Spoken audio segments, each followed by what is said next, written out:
I'm on check, testing 1 3 1 3. We now test two. What about you? Testing, testing, testing. After me, step out and I me black pan, black and I me black throw back enough boy I get. And if not, but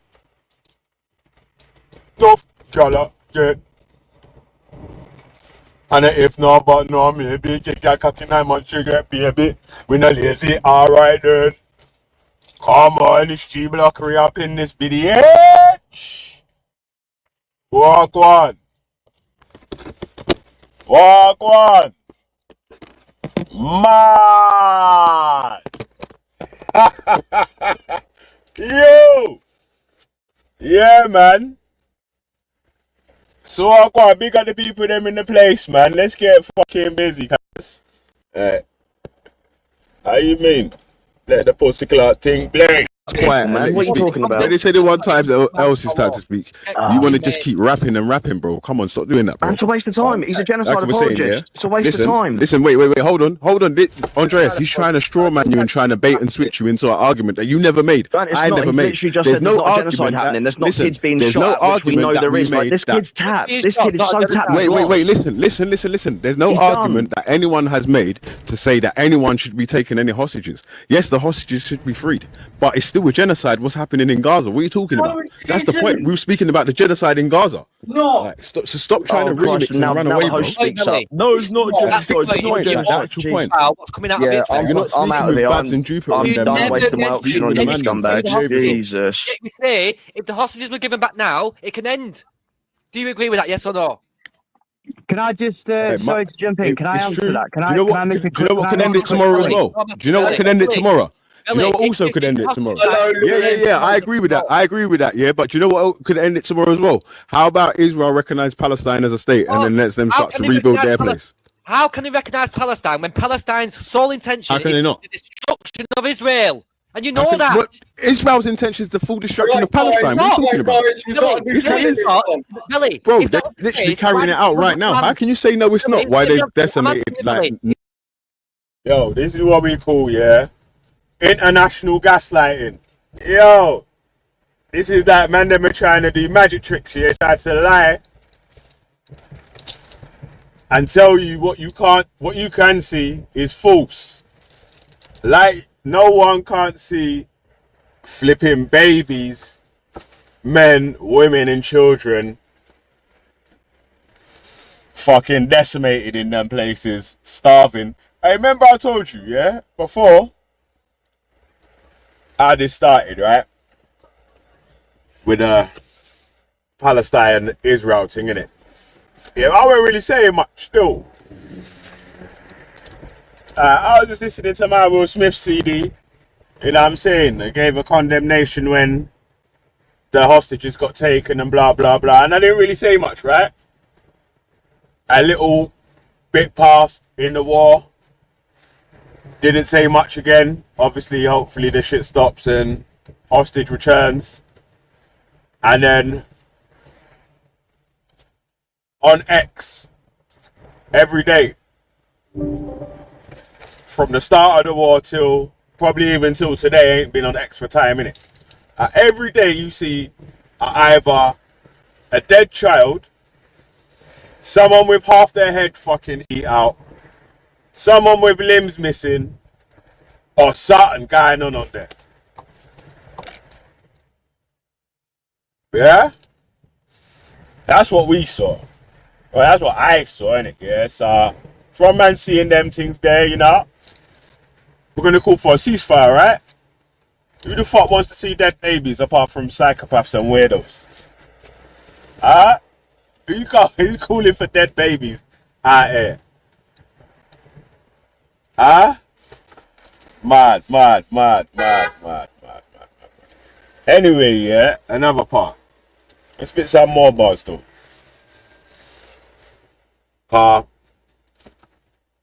Hey, look, you exposed yourself, innit? And your way of thinking as well. Your line of thinking. This is how you did it. You did a lot of projection.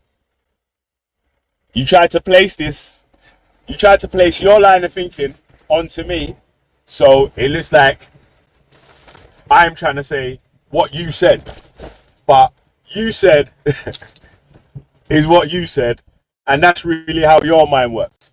So Luke tried to make a claim and say, oh, Veli sees Israelis as white colonizers and Palestinians as like similar to, I don't know, like I must think they're like black people or something. Yeah, so that's why it's like, one's good and one's bad. Alright, number one, I've never made a statement that one's good and one's bad. I don't speak in totality like that. Like, I'm not a spaz like you, cuz. I don't speak like that. Yeah, I've never spoke like that. I didn't mention that one time in any discussion we've had today, yesterday, or previously. Yeah, that's you expose your line of thinking. That's how you see it. Do you get me? Like, this side, the Israelis, oh, because they're white, they're good. The Palestinians, oh, because they're brown, they're bad. Like, it's what it is, yeah? Because you're too spurgy, innit? Like a fucking, I don't know, you was moving like you're sniffing coke yesterday or something, because like, you wouldn't shut up or nothing, let anyone reply, get to the end of their sentence, or anything, yeah? But if you had done enough homework, you would know that there's been time when we've called out previously on G Block when we was doing the religious stuff about the racism within Israel and the racism within Palestine. I don't feel like you could try to remix it and make it look like something it's not. Yeah, and differently as well. Yeah, you can't make a claim that something's true, not provide no evidence, knock over the chessboard and start shitting on it and saying, I've won. Like, cuz no pupil marks their own homework. Are you okay, cuz? Like, you got checkmate, bro. Checkmate. Like, brother, you ain't even you ain't even at the chess table. What are you talking about? You was going mad. Cuz, I swear my man was sniffing coke last night, cuz, or he was going mad, cuz. He was moving 10 million miles an hour. He was smoking that blue shit that Walter White's making. Jesus fucking Christ. Right, damn. I don't know what was wrong with my man still. Like I said from time here, differently, man's been speaking about this far right thing and so for a little piece now, innit? A lot of the claims that made about the far right or whatever, I noticed that some people was getting in their feelings and starting to cry about a lot of the stuff there. Yeah, and I noticed that when claims are being made about how certain people are and how certain people act or whatever, some people was taking it personal. You know what I'm saying? Like, right, you're so vexed because the cap fits. You get me? Like, I wasn't even speaking about people like you or you at any of these times when man's been speaking about this far right thing. Do you know what I'm saying? You took it so personally, like, I've said, oh, do you know what? You know, Base Luke, he's a far right lunatic and I ain't called you far right one time. I ain't called you racist one time. Yeah? But, yeah, let me say but. Let me tell you this, yeah? There's no way that if JOJ said, oh, I can't be racist because my fucking nan's sister jumped on a black man as soon as he come off the fucking banana boats. You're like, what the fuck's going on? Are you okay, cuz? Oh my days. You brother's going mad, fam. What do you mean I'm against multiculturalism? My nan's sister, which is, by the way, your great aunt, they have a title for that, but my nan's sister jumped on the black man as soon as he got off the boat. I'm like, I don't care what Nick, your nan's sister was taking. We're talking about you, you fucking weirdo. You weirdo, bro. Like, what's going on, cuz? Like, that's these other claims. You know what it is, yeah?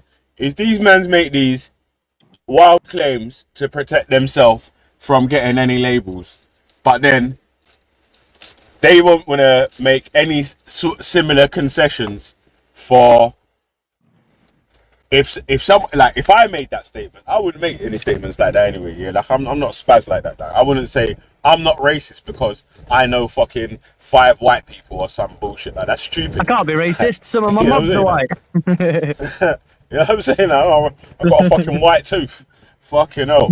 It's stupid, bro. Like, it's dumb. Like, the fuck? Of course you can be racist. Anyone can be racist.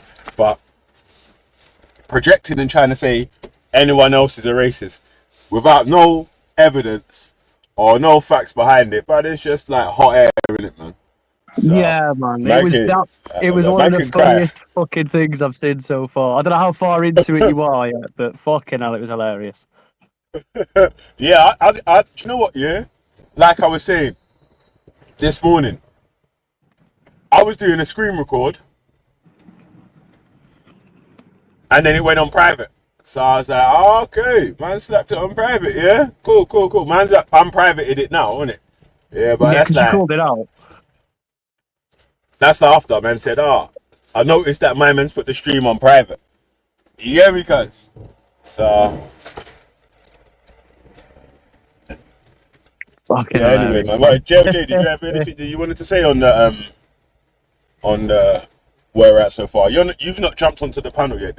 That part, I think this is here where you just jump on now. Oh, is it? Right, so I'll let you play through it and then I'll see what's happening. But I didn't. Yeah, I was listening to the actual show before I jumped up. I was like, like in the chat listening away and stuff before I got involved in that. Fucking what a wild guy that one is, man. He's like, I feel like David Attenborough. Like here we see another wild racist in the wild, in his natural habitat, YouTube. That's mad still. Imagine, this brother made about 3 racism claims against me. Yeah, with no evidence. Hey, JOJ, imagine, he was trying to say about your pops, how he's got disdain for British people, So I said to him, right, so what, you can hear racism, Like you can hear racism. He's like, oh my God, you're racist because you think only white people can be British. I'm like, what? Huh? No, you said my dad had disdain for an entire fucking nation of people. Of course, that's implied, isn't it? And when you do that, when you use the obvious implications of what he said, he thinks that he's dead clever by being like, well, I didn't actually say those words. I'm like, yeah, no shit. Like, I mean, like, what? What are we talking about here? You know that you can like say. You try to front like an honest interlocker as well. Don't try and front like you're an honest interlocker, like you're an honest discussion. Like you're the honest person in this discussion or dispute or whatever, bro. But you're a fucking liar, and you try to fucking mind games it in the middle. First of all, you wouldn't even let JLJ get to the end of his reading out what the definition of genocide was, because obviously you've read the definition of genocide and it fits on not just one, on like about 3 to 4 of the fucking different definitions that the United Nations have laid out. So brother, you gotta calm down, fam. Yeah. You gotta chill out, man. I think it's because he can see where it's going. It's because he knows that if I'm allowed to continue, because my whole point of that was you'll hear it when I come on. But my whole point of the reason I was reading out was because I was trying to gauge what he thought definition was, find out what the real definition of genocide is, and then apply it to this in this context into Palestine and Israel. I mean, there are Israeli human rights groups, a couple of them at least, that are like, this is absolutely a genocide. Our country is involved in a genocide. But he just won't let you finish that point. I posted at least one of them. I think are they called BT Salem or something like that? Yeah, one of them. Yeah. And then there's another one that stated that it's a genocide or whatever as well. Yeah, so really it was mad still. It's like man was trying to use some reverse racism style of trying to say that, bro, I can't speak up for Palestine. I can only speak up for Israel without it sounding like it's not being biased or because they're not thinking about. Like there's no fucking black people or Arabs or any other people in Israel. Like there's only Europeans there. Like, what's wrong with this guy? He's mad. They think like he genuinely, you can tell from his outlook, like that it's almost as though he thinks that Israel is homogenous. It's only Ashkenazi, only European Jewish people, and that's it. End of. There's nothing else, and that's why they're so just, because they're so white. But like even his own sort of weird outlook on things is so far removed from reality. It's fucking laughable. It's wild, man. He was going mad still, man. Now go on then, let's play a little bit more, man. Play. 90% of Gaza right now. That don't even make sense. Ellie, and taking over the West Bank at the same time with a plan for a place called Greater Israel. It don't even make sense, bro. I don't even know how you're making that argument. Why did they give the land back, Billy? Why did they give the land back to? I don't know how you're making that. How can you make that argument while there's? Hey, you see what happens here? So now we've said that, yo, by textbook, it looks like a fucking genocide is happening, or at least ethnic cleansing, or whatever, because of the decimation of what's happening in Gaza. Specifically, 80% of Gaza has been destroyed, including schools, hospitals, places of worship, places of work, businesses, any social place, any flipping, I don't know, any place that people were living in. Just 80% of the place has been destructed or whatever. You know what he replied back with? Why did they give the land back in some old 1967 war? What, bro, what are you talking about? Huh? Like, how the fuck does that answer anything to do with... I don't even know how that was even an answer to anything that was even laid out to do with the actual part of the genocide. And I swear, the reason why you jumped on and was speaking, like you were speaking about the genocide, right? We wasn't speaking about you specifically, right, Lewis? We weren't speaking like, oh, yeah, you know Lewis, yeah. It was my man that was wanting to start speaking about you and your pops and so personally. The reason that you was jumped, well, I can't speak for you in it, but in my opinion, the reason why you jumped up at the time you jumped up or whatever was to start speaking about the genocide topic that man was speaking of, right? Yeah, I felt like I had something to contribute because some key important elements were being missed out in what he was saying. That's literally it. I didn't go up there to like. This is also the first time I've ever come across. I've never been on Life Up before, and I've never met that Luke before either. Like I think I've seen him on yours once or twice, but he's a special kind of toy you don't want to put down, innit? You know what I mean? Hey, he's a magic still, man. Okay. Yeah, man. Go learn still, man. But alright. 80% of Gaza has been destroyed. Hey, pause. Hello, Lewis. Gave them back the fucking land in the first place. Yet you said they want to fucking destroy you. Checkmate. They want to give them the land if that was the case. Checkmate to nothing, bro. James, no one make. Let Lewis have his opinion. Big up, JOJ. My G, come on. Yeah, how's it going, Valley? Hope you're good, man. Yeah, I just wanted to, at this point in the conversation, I thought it might be worth visiting the idea of what Base Lucius thinks that a genocide actually is. Because at this point, if you're saying it's not genocide, despite, obviously legal definitions, scholars, I mean, everyone in their dog is calling it what it is. Genocide is, and why is this different? Shall I tell you why it's not genocide? Checkmate. Or just a question. Just answer the question. Joe, you got to take time with Life Hut though. Yeah, easy. His answer to everything to do with Israel and Palestine is Hamas did it, or Hamas shot him, or Hamas so and so. His answer to literally every question and any point, his reply begins with H and ends with S. You know what I'm saying? So, yeah, Hamas. It's like, brother, you can't just keep saying Hamas has done fucking everything. Like, there's no fault to blame at so-and-so. The things that are Hamas, yeah, we can blame them for. The things that Hamas have done that are bad, we can condemn them for, innit? But we can also condemn the bad things that Israel have done. And especially, specifically in this Netanyahu government that is taking part in the genocide in Gaza at the moment. And 100%. Also, another point here, bro, is that the man is trying to do this remix thing where it's like the man want to try and control your speech, control what you can and can't speak about, or what you can and can't be upset or outraged about. Like, for instance, if you, Lewis, was on a panel at the same time with Luke, and you were saying all the Israelis, children, and think about the fucking savages, rah, and this sort of stuff there, then these men would make like 10 million shows about that. That would be topic of the month for about 3 years, cuz. You get me? This man is gonna say, all the children in Gaza are savages. Yeah, not until you call him out or whatever. They say, oh, no, not all the children, just the ones that's in Hamas or whatever. But you just said everyone in Palestine are Hamas.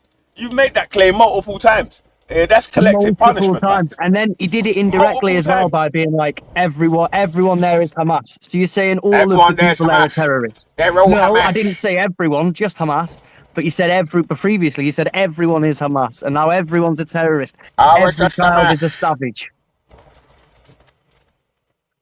It's fucking crazy. There's wouldn't it be like, it must be so mad to see the world the way they see it, like the way that Luke sees it, because like as far as he's concerned, whenever he's in a room talking about this stuff, he's the only one important enough to know the facts. He's the only person. He's so self-important, and even though everybody and all the information says that he's wrong, he's so convinced that he knows something that nobody else does. He's literally like main character syndrome, but in a weird way. This guy will start making siren noises later on and go, Nina, Nina, Nina. Like, he needs to eat soup with armbands. This man needs supervising. Like, who the fuck let him on the internet? I ain't heard that one before. He needs to eat soup with armbands. Fuck, you know. It fucking does, though. He's going mad. Yeah, I know. I've got to try and remix my insults and that now, you know what I mean? Because the political correctness is getting peak out here, like, fucking hell. But, alright, let's play a bit more. What is your definition? Genocide? How can it be genocide when Hamas are killing their own people? So how's Israel? Oh, easy, behave yourself, man. He asked Luke the question. Everything you say is Hamas done this and Hamas done that. It's like that's not an answer. It's the truth. It's the truth. He asked you. Listen, he asked you about carrying out a genocide, and you said because Hamas are shooting. Right, Belly, let me respond to JLJ. Come on, man. Behave yourself, man. And I appreciate like just no interruptions, because I'm going to try and like reason with Lewis here the best way I can. So I've always said that it's not a normal warfare over there. It's very much like guerrilla tactics due to the way that the land's set out and the fact that it's not surrounded by enemies. We can't look at it through the eyes of like normal West. Like, he's literally like, the question was, what's your version of genocide? Well, Western warfare is a little bit different. Let me tell you about the guerrilla warfare in Hamas. It's fucking, it's mad, isn't it? He'll go all the way around the block and tell you he lives next door. Like, this guy's got fucking he's just no sense of direction in a conversation. He doesn't understand that right now he's derailing the conversation. Anything that happens subsequent to that, where you try and like bring him back to it, he'll resort to this fucking. It's just, oh, but you know what? Just to play fucking hell. Like, this guy's a wild one. All right, wars where we're on the opposite end of the world and we're firing fucking rockets and shit. It's very different. They've got to take very different measures and tactics. So the legal definition of a genocide is the intentional mass killing or the displacement of a particular group of people. If you break it down, you'll find out that. Let me pause it there, yeah, because previously you probably won't fucking catch Luke saying this, yeah, even though he does fake it, yeah. Like, you can tell that man does actually think that, yeah. But we'll catch some of the. That's what I was telling you about Live Hut's panel, because he's got people from Israel that will jump on the panel, right? And they're not so politically correct with their speech. So when he jumps on, when their man jump on, they'll openly say, yeah, we want the removal of all Palestinians, not even just Gazans. Yeah, the man won't even just say Gazans. We want the removal of all Palestinians. These men won't say that because they're trying to play mind games with their political correctness way of trying to speak or whatever. But the man them agree though. How the man them don't say, when these men say we want the removal of all Palestinians from whichever place or whatever, there's no disagreement in it. There's no that's ethnic cleansing. That's also when I did lay that out the first time to these men when I spoke that, you know, you're calling for ethnic cleansing, removal of a set of people from the land which they reside in is ethnic cleansing. Like, these men were going, oh, no, it's not. He's going, no, it's not. And I was going, all right, get your Collins dictionary, Oxford dictionary, whatever, and put the fucking definition of ethnic cleansing on the screen, and then read it out. You man wouldn't even do that. You know what I'm saying? Like, so it's funny still, man. But Go on, let's play, man.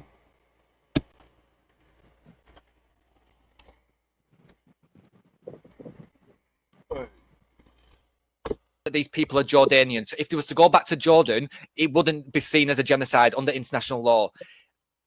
Now, if you look at the basics of genocide and say displacing these people from their land means that it's a genocide, you could probably get people. I can understand why simpletons might think, oh yeah, it's a genocide. But then when you go to a war court and you hear Israel's defense as to why they have to displace these people now.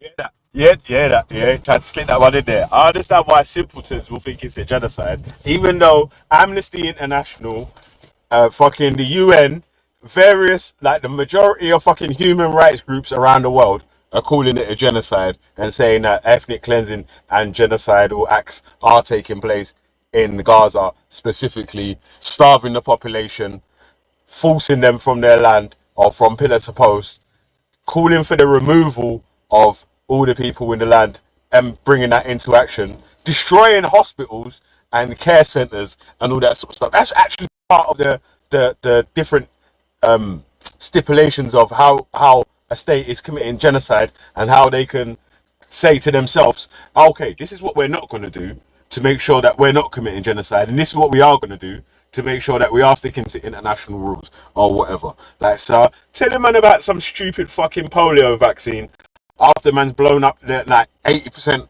of the fucking country is like, what the fuck does that even mean?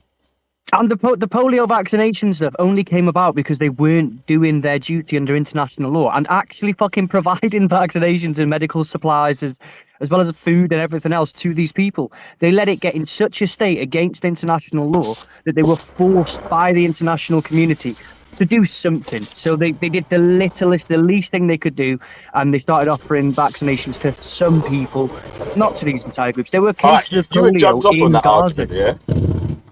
You were jumped off by that argument, yeah? And you were trying to strawman your argument to say that because you said that these guys had given polio vaccines under international law, you can't be saying that the other stuff that they're doing is going against international law. And I was like, brother, you a fucking dumb robot or something. Like, oh, you think that man can only make good decisions only, or good decisions and bad decisions?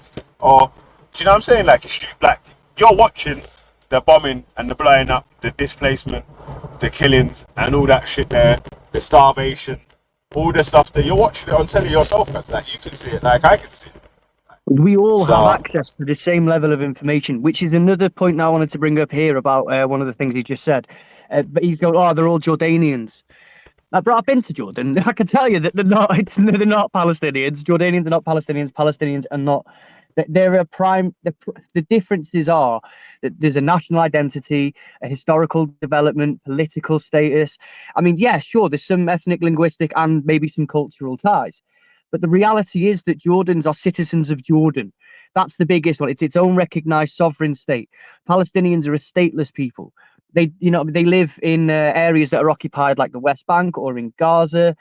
Like, they're not the same people politically, nationally, although many Jordanians are of Palestinian descent because of the annexation and the Nakba, where they kicked everybody out in like 1947 and 1948.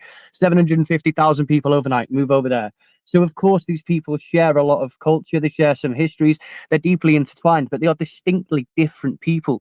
To say that, like, as a Welshman as well, that's like me saying, like, oh, you guys are all Welsh, basically. You're basically all Celt. But you're not. It removes then your, like, people in England, and that removes their Anglo heritage or their Saxon heritage or their Jut heritage. We're all different peoples, and our national identities aren't something that you can just hand wave away. Oh, they're not even a real people. He's doing that so he can dehumanize them, to make this illusion that there's no such thing as Palestinians, and thus for no such thing as a Palestinian plight. Do you know what I mean? Also, as well, you'll hear a lot of supporters saying that they, like you just said, there's no such thing as a Palestinian, Palestine don't exist or whatever. That's just a wild claim. I don't even know how anyone can even say that sort of shit with a straight face. It's mad still. With a straight face as well. They believe it as well. Like, it's like, I don't even know if they believe it per se, but the term Palestine has been used by Romans like Ottomans and then the British afterwards. It's been on maps and coins and official documents long before the modern state of Israel even existed. So to sit there and be like they have no history whatsoever, there is no people there, despite the international recognition, the modern nationality identity. I mean, it's just erasure, isn't it? They're just trying to erase their national identity, their historical and political. One of the dudes on the panel before, yeah. Sorry, finish, bro. Oh no, it's cool. I was just literally that. Just denying their existence doesn't erase their reality. That was my whole point. Yeah. So when I was on Easy's panel before, I can't remember the guy's name. I think it's Joaz or Yoaz or something like that. He was what was he saying? He was trying to tell me, yeah. I was saying to him, so he was saying Palestine don't exist in it, yeah. And I was saying, what do you mean Palestine don't exist? Or whatever. He's like, well, the Romans made it, changed it into Palestine or whatever. And I was like, yes, yeah, okay. But then I was saying to him, so you're saying that since the Roman Empire till the British Mandate of Palestine, this was called, what was it called? What was he saying? Like Judea or something. What's the main tribe? What's the main tribe? Yeah, Judea. But he was saying now, what's the Judah? Yeah, Judah. It was Judah, innit? Judea. Judea. He was saying one of them, yeah. Judeans, yeah. And I was saying to him, right, so when the Ottomans had control of Palestine, they was calling it Judea, yeah? He's like, yeah. I was like, nah, bro.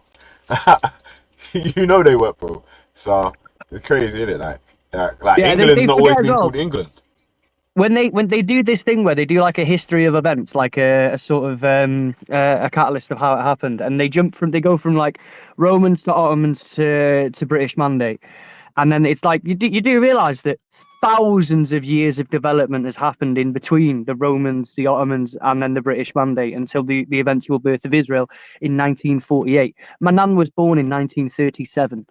Like my nan is older than the state of Israel. It's one of those things that like a lot of these people they sort of skip over thousands of years of history to tell you that these people have only existed for 5 minutes. Like what? Wait, what? And then like someone in the chat there, you were never there. You're right, I wasn't there thousands of years ago, but I'll tell you who was: Palestinians. In their thousands, in their millions. They were all Palestinians. Alright, let me play a bit more, yeah? Okay.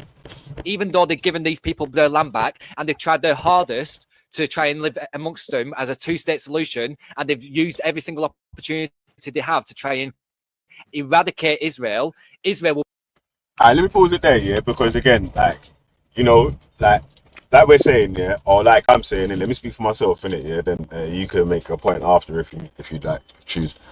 Like, there's no one's, or I've never made a claim that there's no bad or nothing wrong that the Hamas or any of the previous Palestinian people may have did on their side of the fights on the way to wherever we've got to today or whatever, you know what I'm saying? Like, no one's, well, I've never made that claim, innit? And I've never heard that claim or whatnot. So this, bringing it back to some 1967 war, they gave the land back, so that means that in 2025 they're not committing genocide. It's like, bro, are you fucking stupid or what? Like, how stupid can you be to even try and bring that up as an answer to the 2025 genocide? It's saying so they gave land back in fucking 67, and that means there's no genocide in 2025. Bro, you wouldn't accept that answer. Like, so I don't even know why you even tried to think that that would pass for a sufficient answer to any point that was made about fucking genocide or what. I don't know how. No, and it's this unuseful comparison. Like, it's one of those things where because it's such a complex and nuanced issue, And yet some of it can be reduced to very black and white points. When you look at the talking points, obviously on the whole, the history and the complexity of Israel, Palestine, and everything that's happened is a massive subject to get your head into. But what you can do is, in modern times, right now, you can look out and you can determine through the legal definition, through scholars, through Amnesty International, independent bodies, the UN, everybody. You can look at all of these different modern day sources right now and determine whether or not there is a genocide happening right now underneath their own sort of definitions and criteria. It absolutely meets that criteria. So what we have is a genocide, regardless of the history. And yes, the history is massively important. That's not the issue. The issue right now is, forget the history, there's a genocide on. Now that might be an outsider looking in perspective, but the world is the outsider looking in. And the world's perspective, there is a growing majority of people globally. There is a growing sentiment that is, hang on a minute, this is absolutely genocide and we need to stop. This isn't even a discussion about whether it is or isn't anymore. It's a question of how bad do we want to let this get before we do anything about it. And people like Luke, he's very clear. He wants the expulsion of all these people. Get rid of them all. Sounds like a lovely, easy solution, doesn't it? But that's the definition of ethnic cleansing. Yeah, these are the things that these guys are advocating for.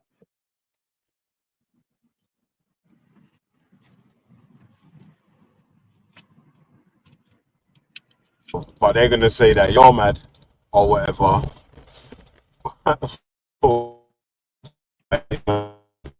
For people from their homes and shit.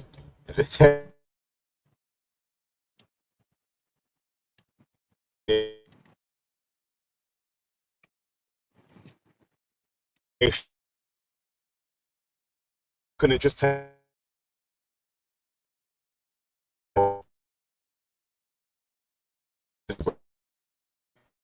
We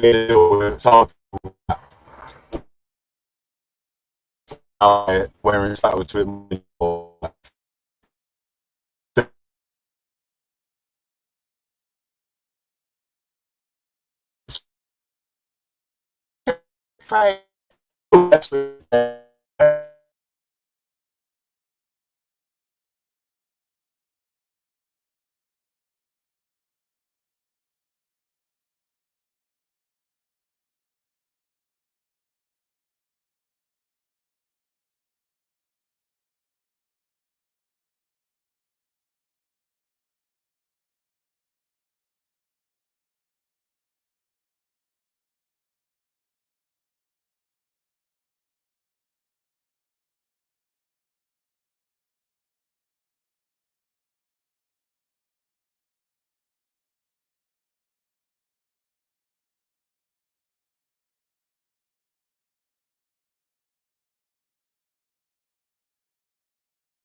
Alright, my bad. My reception went stale.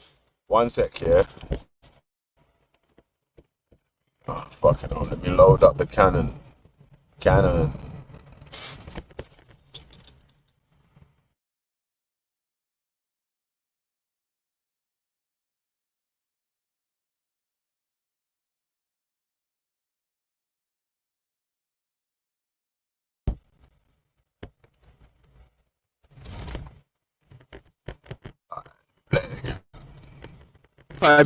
Else is time to speak.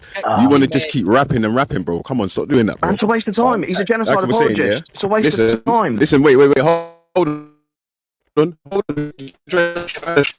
Trying to bait and switch you into an argument that you never made. I never made. There's no argument happening. There's not kids being shot. There's no argument that there is. This kid's tapped. This kid is so tapped. Wait. Listen. There's no argument that anyone has made to say that anyone should be taking any hostages. Yes, the hostages should be freed, but it's still a genocide. What's happening in Gaza? What are you talking about? That's the point. We were speaking about the genocide in Gaza. No. Stop trying to remix and run away, bro. No, it's not genocide. That's the actual point. What's coming out of it? You're not speaking with Babs and Jupiter. I'm done wasting my option on you scumbag. Jesus. We say if the hostages were given back now, it can end. Do you agree with that? Yes or no? Can I just sorry to jump in? Can I answer that? Can I make a do you know what can end it tomorrow as well? Do you know what can end it tomorrow? Do you know what also could end it tomorrow?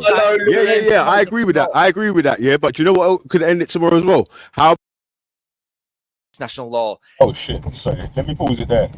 Yeah, and let me rewind it. Yeah, because it's that. Yeah, while you're rewinding it, I just wanted to build on that point about what can be done to. So I was listening like Hezbollah, Hamas. Oh God, what are the other ones called now? But there's a few groups obviously that have all started to commit incredible acts of defiance against. I don't want to sound like I'm supporting anyone either, but terrorist groups doing terrorist things. But these terrorist groups have all come together with one unique bargaining thing. They've said that we are happy to end all hostilities overnight if you end the occupation and the genocide in Palestine. That they've all said that. Now I'm not saying that we should believe the word of all terrorists or anything like that. I'm saying that what you should do is at least once during this 80-year campaign of death and blood, call them out on their bluff. They're saying they're willing to put down their weapons and stop fighting, give back hostages, do all of that if the genocide ends. Why don't you just call their bluff, end the genocide, end the occupation, then see what happens after that? If they're still carrying on, then fine, then death to them all, go do whatever it is that you're going to do. But in the meantime, you can't say that, if they just give it back, it'll all stop. Because before hostages, there was occupation. And it's very likely that after hostages, there will be occupation. This is all about the occupation. It's about the genocide. And this thing here where it says about, in the chat there, they ended the occupation and Hamas still attacked. That is absolutely false. There has never been an end of occupation in those areas. When they removed boots out of the ground in 2006, can't remember what year it was. Once they took the boots out of the ground in Gaza, they publicly, the IDF said that we are ending the occupation there. Then they formed a blockade around Gaza and restricted the food, the water, the medical supplies, and still we're continuing to rule and dominate over the everyday life of the Gazans. That is not an end of the occupation. They just shifted their line. Yeah, 100%. Like, and what they need to do is, and I stand firm on that belief. And when you watch the documentaries, you see go through. It's mad still. So yeah, they ended the occupation, but they created the world's biggest open air prison. No one in the UK would accept the conditions that the West Bank or the Gazans have to ensure to live in their land or whatever. Like, none of these people, especially the people in the chat that are trying to act like they're some supporters, these men that are talking about, they're saying that England's colonized right now. They're saying that that England is under fucking the rule of some Islamic Sharia state and so and so. Yeah, and these men can do basically whatever they want around here. You know what I'm saying? So if these men were living in the same conditions as the people in Palestine or whatnot, yeah, then there would be fucking riots and civil unrest every day. Absolutely. Could you imagine? Ed, could you imagine Tommy 10 names having to he'd be trying to fight people in the queue to get to the fucking to get to the food aid stuff like that? Could you imagine any of these far right actors, the Nick Griffins, any of them trying to live through these sort of events and then still trying to retain that fucking attitude that they have now? I guarantee you, if they lived in Gaza or had family that were Gazan, or even if they just viewed Gazans as human beings just for a minute, there's no way that a rational mind can hold these opinions and these values and say that this is okay, this is a good, just thing to do. We need to slaughter all of these people in tents, in fucking hospitals, in schools. We need to wipe them out and remove all of them because of the acts of a few who were only the only reason Hamas exists. And everyone's like, Hamas this, Hamas that. Hamas was, what was it, founded in the 80s, I believe. It was 1980 something it was founded. What about 1970 something? What about 1960 something? What about the 1950s or the 1940s? What about this in all of those acts, all of that genocide, the Nakba and everything else directly gave birth to Hamas. Hamas wouldn't exist if it wasn't for the occupation. Also, the support from Western governments for people like the Muslim Brotherhood and other radical actors around Egypt and all that is the pre-bearer to the rise in Hamas. Because was it Mossadegh? It's Mossadegh. I can't remember. No, that's Iran. Sorry, but I remember the Egyptians prime minister's name. But anyway, yeah, the Egyptian prime minister or whatever, he was on a democratic state sort of thing about trying to bring up secular democracy and all that sort of stuff there. And you know, that didn't fit in with the plan that a lot of Western governments had at the moment. Like, there's actually I did play a documentary about that previously. These men ain't gonna accept it. Yeah. These men ain't gonna accept it. They're just gonna. It's a lefty video. It's all lefty propaganda. It's all lefty this and lefty that. But we're not on the right, though. We're not far right at all. No. Everybody that's bad is far left. So everybody that's far right, we're not them. No, we're special. We're in the middle. No, you're not. You're a bunch of fucking bigots, bro. Get over it. Trust me. You just do it with your chest, innit, man? It's the sneaky fucking bigotry that's worse than blatant. Like, you know what you're dealing with, innit? The sneak up shit is like ratty, innit? You're dealing with fucking some rats and all that. 100%. People that want to dick ride for fucking genocide. In my whole life, right, I never thought we'd ever get to a point where people are like, oh, but it's not as much of a genocide as it could be. They could have wiped them all out by now. I'm like, you do realise that's not what genocide means. Yeah. Yeah, you know, mad still. Man, like, yo, they've injured 10% or injured or killed 10% of the population. They're lucky it's not 50. And if it was 50, would these men say it was a genocide? No, we'd be lucky it wasn't fucking 70. Yeah. And then you'd be like, oh, but if you wiped out all of them, they'd go a step further and be like, well, at least they didn't. At least they left some fucking like tablets behind that have got stones. At least they kept this. It's like there's nothing that they won't defend when it comes to it. Like I'm somebody that's like, I believe in the everyday Israeli citizen and their right to exist as an Israeli citizen. I'm a believer in Palestinians and their right to exist as Palestinians within their own nation. What I don't agree with is genocide. But these people want to conflate that. They want to be like, oh, you must be anti-Semitic. I'm like, whoa, when the fuck when did religion even come into this? I'm talking about genocide. Like, everyone wants to conflate it with everything else and try and dance around the idea that it isn't what it is.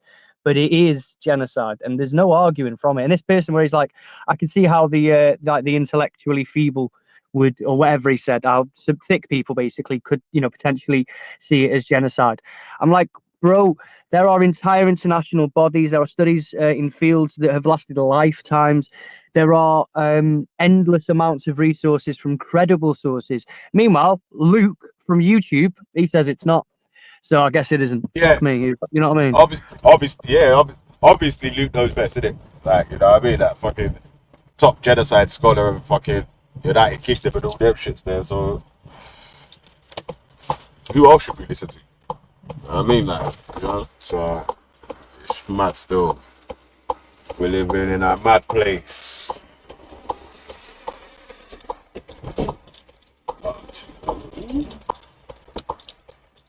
But I think that the biggest takeaway that I got from this was like that Life is a really dirty channel. I was looking through some of the stuff as well. I'm like, oh my god, this guy's just like fucking. It's unbelievable. I'm not surprised that Luke is fucking. I bet he fits right in there. You know what I mean? Well, actually, Luke used to be an enemy of Life Hub. It's people like me that bring these people together. Do you know what I'm saying? Like, so if it weren't for fucking me, yeah, these men would still be in beef and they'd be still trying to bully Easy. You know what I'm saying? So, yeah, that's facts. Well, go on, Khan, cuz, what you saying? Yeah, man. Big up still. Hey, Khan, you're right. You've got like a mad name or like picture every time. Every time you go to publish till you speak, I'm like, who's this? We've got to entertain the fans, innit? And keep them on their toes. Yeah, what are you gonna do, man? It's just a mad one, isn't it? I'm a bit depressed, man. This is all getting to me now. It's been 2 years, bro. It's like, bro, what's happened to human beings, man? Fucking hell. They got wet after midnight and turned into gremlins like Luke. I'm seeing kids with ribs sticking out, looking like Luke. Right. It's heartbreaking. It is, isn't it? When you see like emaciated children, like my first instinct, it's really hard for me to watch a lot of this footage and that. Like Luke's like, I've got all this footage, I've got all this, I've got all that. Do you know how hard it is for like normal human beings to look at emaciated children, to look at fucking like their bones are sticking out of their backs like a dinosaur? It was unbelievable. And those same kids that are literally just looking like a rack of ribs out of fucking Harvester. It's fucking heartbreaking, mate. I can't. You gotta calm down, mate. Luke said he was going to drive across half the country to come and fight Andreas, cuz. You hear me? Drop your details in the back now. Jay. I was like, God damn. Jay. God damn, Luke, you've been on G Block too long. I'm kidding, ain't I? Have you only just come into contact with Luke? Yeah, this is my first experience with Luke, and I think I need a fucking tetanus job. Well, I was trolling down somebody's community wall yesterday, and it's quite interesting. So I found 2 comments from Luke. It was less than 3 months ago, and he'd wrote it on Triller. And this is what I was talking about to you the other day, GOJ. So I'll stop fucking taking the piss, and I'll just be outright. When these cunts say they fall out with people, right, and they don't want you to move on, well, make it sound like you're speaking about something from years ago. Now, it might be one instance, but these community posts, see, this is one example. He didn't just fucking hate Easy at 1.3 months ago. He hated Triller 3 months ago. And they're on fucking repeat, right, JLJ? And you won't fucking beat them. Just learn to prod the fuck out of them and watch them fucking blow. Because that's the only way you're going to win with them. Jay, these lot had a community called The Hive, and their leader was called The Wasp, right? So you know what WASP stands for, innit? White Anglo-Saxon, Protestant. right? Yeah. They were proper racist, and they used to just stay in their little closed little community, just slating everyone off. And what they used to do, they used to coax innocent people to join their group. People like James, like what's his name, Sean King James or whatever. And they used to just basically pick on one person and just terrorize them, like basically driving them to suicide. They literally used to do that. Like, that's what they were known for doing. Cyberbully the fuck out of people. Yeah, that's it. Cyberbullying them. And like this poor James guy, like he's not the full ticket. Mate, when you hear the stories of what was going on in this so-called hive, it's a new camp every fucking week, mate. So if it ain't Triller, it ain't Easy, and then the next week they'll be friends with Easy. So the certain person who keeps around him at the minute who also is fucking hating in a side chat, I want their names. She's befriended Wendy recently. She's befriended Moon recently. Luke's begged to get her fucking unblocked in the side chat. I know her true fucking feelings on Triller, and I know her true feelings on Easy, amongst a whole host of side chatters, right? These cunts are fucking fake-ass rats, right? Just watch it anyway and enjoy it. I'll catch you later. See you later, bro. See, Jay, what they do, yeah, to get influence and manipulate people, they use a bit of leeway, right? A bit of leverage, which is that they are great at researching and doxing people. So they'll find out evidences on people, right? Like they'll go through their Facebook, they'll find pictures of their family, and they'll just basically crucify somebody publicly. So then everyone else is shit scared of them. But that's their MO. That's what they do. Do you know what I mean? So someone like Luke and Wendy, for them to get together and join forces, it's not surprising because they're both from that background of researching people and just basically, like, Wendy's not really going to dox anybody, but she just wants to know everything about you and where you come from and what your history is and if you've been part of any like groups or whatever. Like, she wants to know everything, right? Because she's just a researcher. But Luke, he's got that researcher side to him, but he's like the evil dark side where, like, they will expose you, innit? Like, if there's something to expose, they'll expose it. So, like, these people and someone like Chrissy, you know, Chrissy Morris. Yeah. Councillor Chrissy Morris, like, they're all from the same background, and they're all like in this dirty, like, hate-filled, like, victimizing other people kind of like background, and like, I don't know how. Speaking about the scholar, yeah, you better calm down, mate. Because you know the scholar's always listening. Right, listen, this does not reflect the views of the House or of Veli, or this is just me speaking, right? Everyone knows me anyway. When I speak, I don't care what platform I'm on. I'm being myself. So this ain't nothing to do with Veli, but like, I'm saying that there is this kind of like seedy underbelly of YouTube, which was like started off in Google Hangouts, and like there was like little factions and little groups and like doxing going on, and like that's how they got Jupiter involved, because they actually was going against her, doxing her family, doing horrible things to her. But she's intelligent. She'll like join forces with them to stop them going against her, right? And then what happened was they were in a Discord, and someone actually put child porn on her Discord, right? Basically, these guys have got no one knows who that was. For clarification, no one knows who it was. Wait, but for clarification, no one knows who that was in it. That could have been literally anyone, even including Jupiter.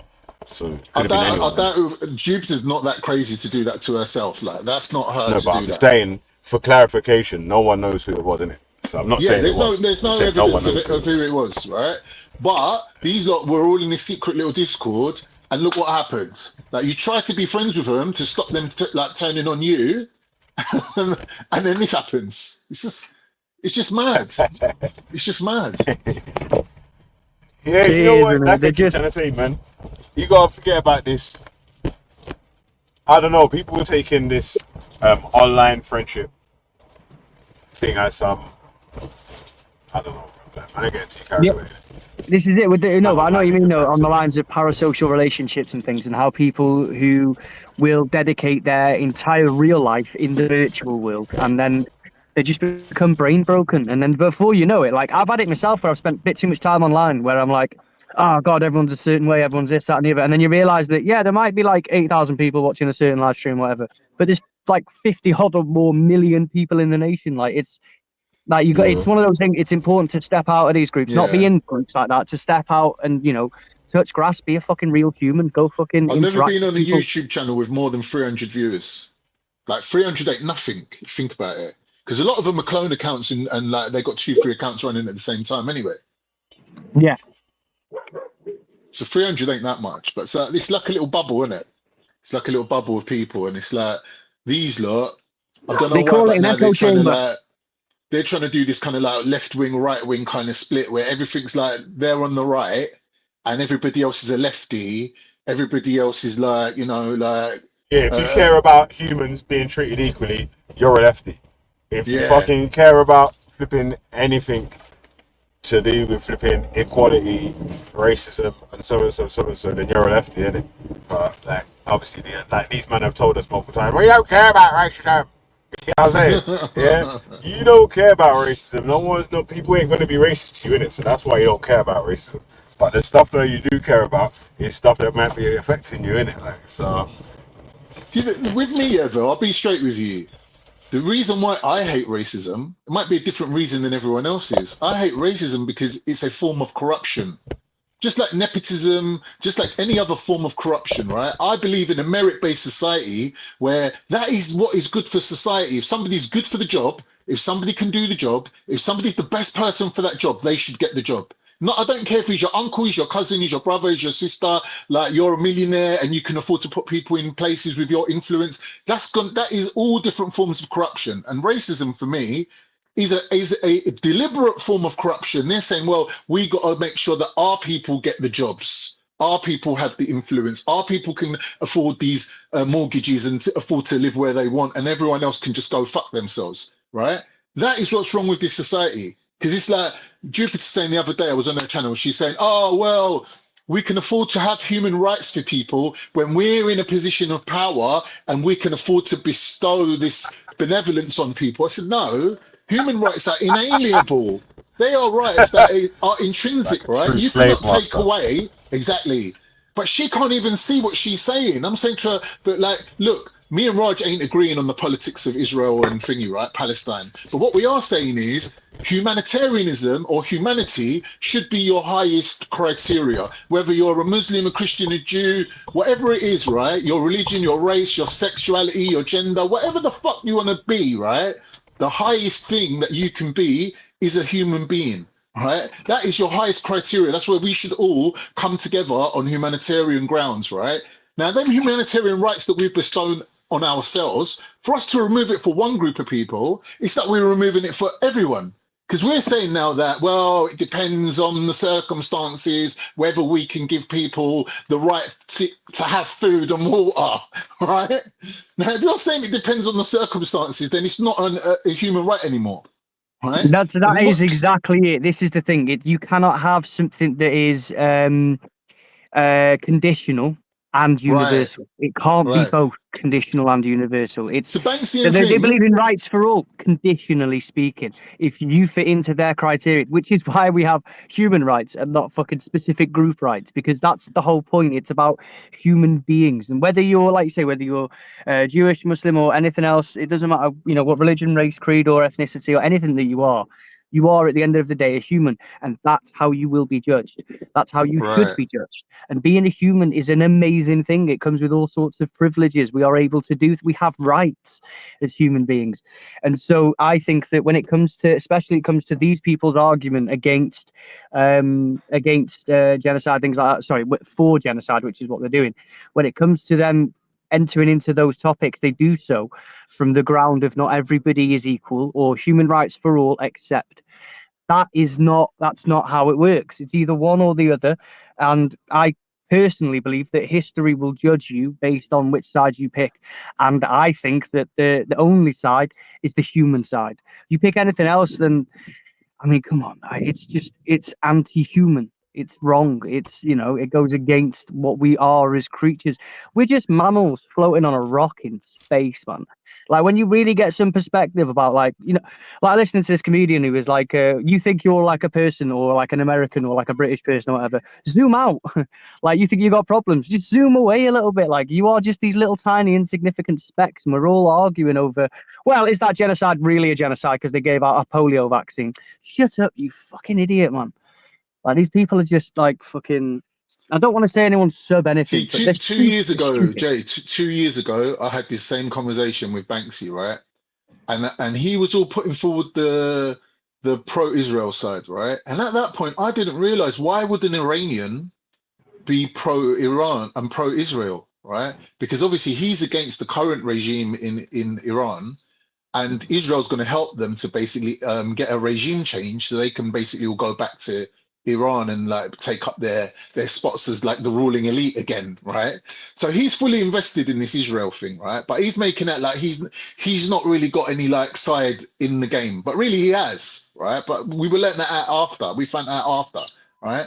But at the time I'm having this conversation with him, he's saying things like, well, if you poke the bear, I'm like, well, what do you mean? He goes, well, if this little group of terrorists attack a country like Israel, which is the strongest army in the Middle East, well, what happens to them after that? Like, they should have expected it.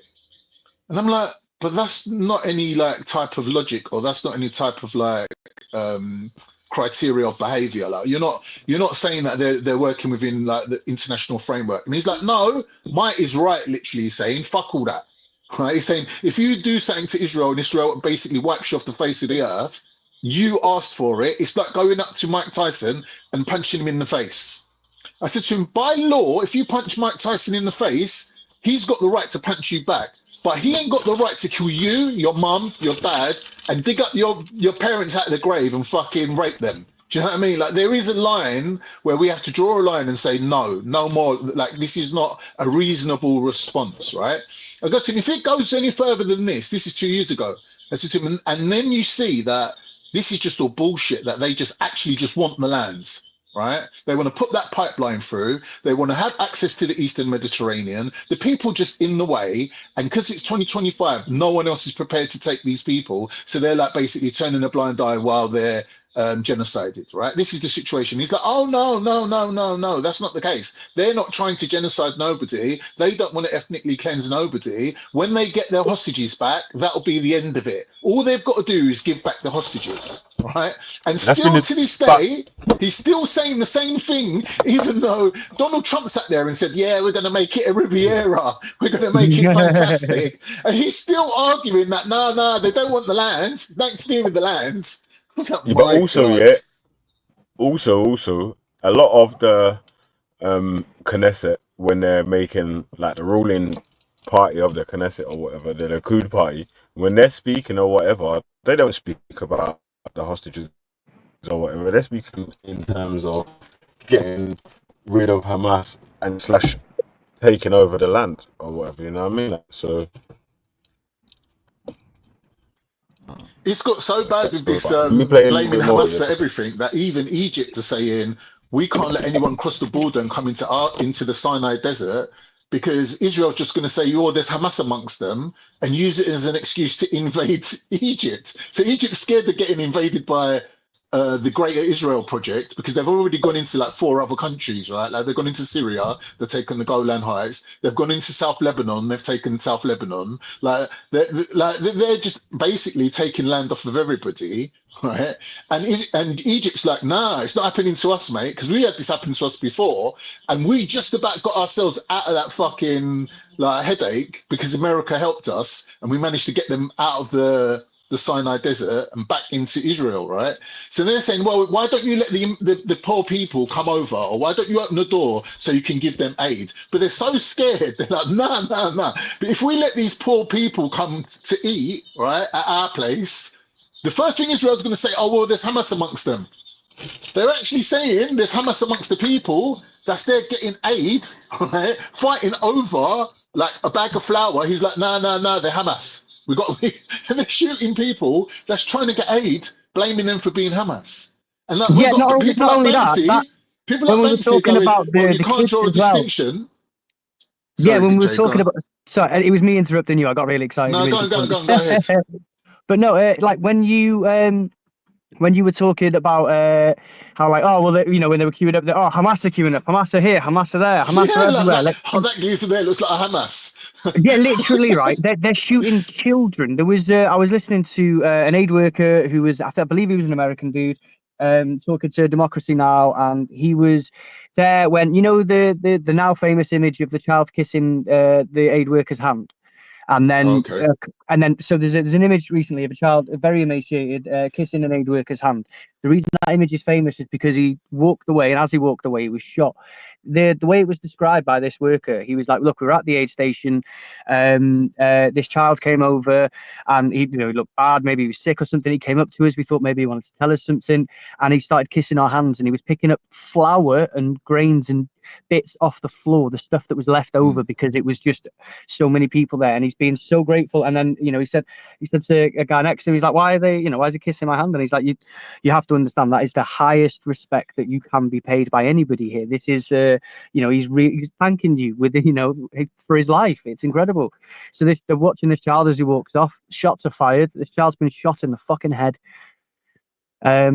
Israeli. You got people like Banksy going, oh well, they've messed up the chance of a 2-state solution.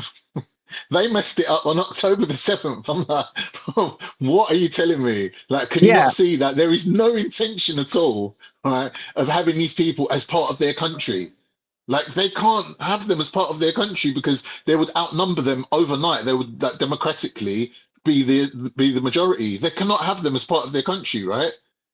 So the ethnic cleansing is the only option for them if they're going to have this so-called Israel state, right? That is this theocratic state that they claim is their God-given right. They cannot have it as a democracy, right? Because no one else is obliged to take those people over Israel. Israel, number one, I would say, has to take those innocent people as part of their population, number one. Because you've got taking all the land, you've got to take all the people, right? Number one. Number two, who gave them the land? It used to be the British Mandate of Palestine. Britain is equally as responsible, in my opinion, as Israel is, right? Now, if you want to go back to the Ottoman Empire, we can do that. But really, the Gazans and the Palestinians and the Arabs in general chose England over the Ottoman Empire and said, no, well, we're with the West now. So Turkey, Ottomans, have got no remit to enter that land and basically say, well, we're here to protect the people. Turks were threatening to go into Sarajevo when there was the Bosnian genocide, right? They had legitimate grounds to go in, right? The United Nations literally had to beg them to not go into Sarajevo. They were going, listen, we've got our people there. They're loyal to us, right? The historical lands are there, right, that we've got in Europe, right? And you're supposed to be looking after these people for us. You're failing to do that. We will send our army in. And Greece was like, no. Turkey can't send their army past, like we're here. They can't. How are they going to get past us, right? Because that's Greece's job as the frontier of Western democracy in Christendom to keep the Muslims at bay, to keep the Turks out, right? So Greece was like, no, we're not letting them past us because we can't have the enemy on both sides of us. We can't have Turks in Bosnia and Turks on the other side of us as well. That's not fair on us because we're here to defend Europe from these people, and you can't let them in to then help these, like this little group of people. So then United Nations was forced to take that role on themselves. And I think, was it Paddy Ashdown was like the thing of it, the spokesperson of why England needs to go in and basically save these people, right? Now, the same thing could be done in Palestine. Either Egypt or Turkey could go in and say, well, we've got legitimate right, or even Jordan as a neighbor, got a legitimate right to go in there and help those people, right? They could do that. But you'd have to go against America and Israel, and they've got nuclear weapons. And they will nuke you. Like, don't think they won't nuke. They will nuke you, bro. Yo, Khan, hold on one sec here. A scientific big up, cuz. Yeah, a science meet Lewis. Lewis meets science. Yo, man, I hope you well. What's happening? You alright? Yeah, man, you. All right, let me read this out quickly, yeah? All good. And then I'm going to leave you guys on the panel for a sec, yeah? Because I need to quickly run up in something. So I need to run up, not in my yard, into a customer's house, sorry. So, all right, are the specific genocide crimes being committed? The first genocide crime is killing members. Oh, I can't see that bit there. Do you want one of us to read out? We can see it on the screen quite well. Can you see it bigger? Can you see it? Yeah, I can. Yeah, I can just about see it there. Yeah. All right, the first genocide crime is killing members of the group. The death toll in Gaza has now surpassed 60,000 people, more than half of whom are women and children. Palestinians have been killed in attacks on medical facilities, opening firings on those trying to access food, and the bombs of civilian areas, including refugee camps and schools. The second genocide crime is causing serious bodily or mental harm. More than 146,000 people have been wounded in Gaza.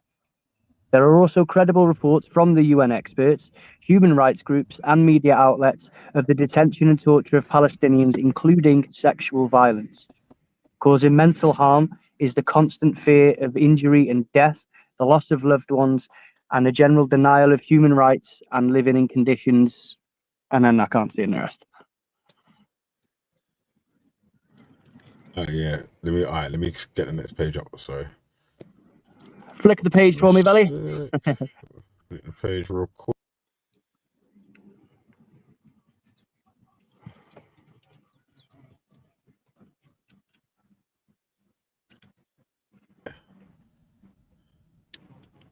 Just wait for it to load up. Is there an intent to destroy the Palestinians? This is known as the special intent, and in brackets, the legal Latin term is dolus specialis. This is the most difficult part of the genocide to prove. Special intent may be shown through statements made by military or civilian leaders. Since October 2023, Israeli leaders, as well as prominent community members, journalists, and soldiers, have made statements about the intention to deny Palestinians necessities of life, forcibly displace Palestinians from Gaza, and destroy and erase the Gaza Strip. Dehumanizing statements have also been made, such as referring to Palestinians as human animals or monsters. Intent may also be inferred from a pattern of conduct. For this, we must look at the actions on the ground against the targeted group. In Gaza, this includes the direct killing through indiscriminate bombings of civilian areas and the denial of healthcare and imposing conditions that have clearly led to starvation, famine, and I'm sure we can cover the rest of that, but it's at the end.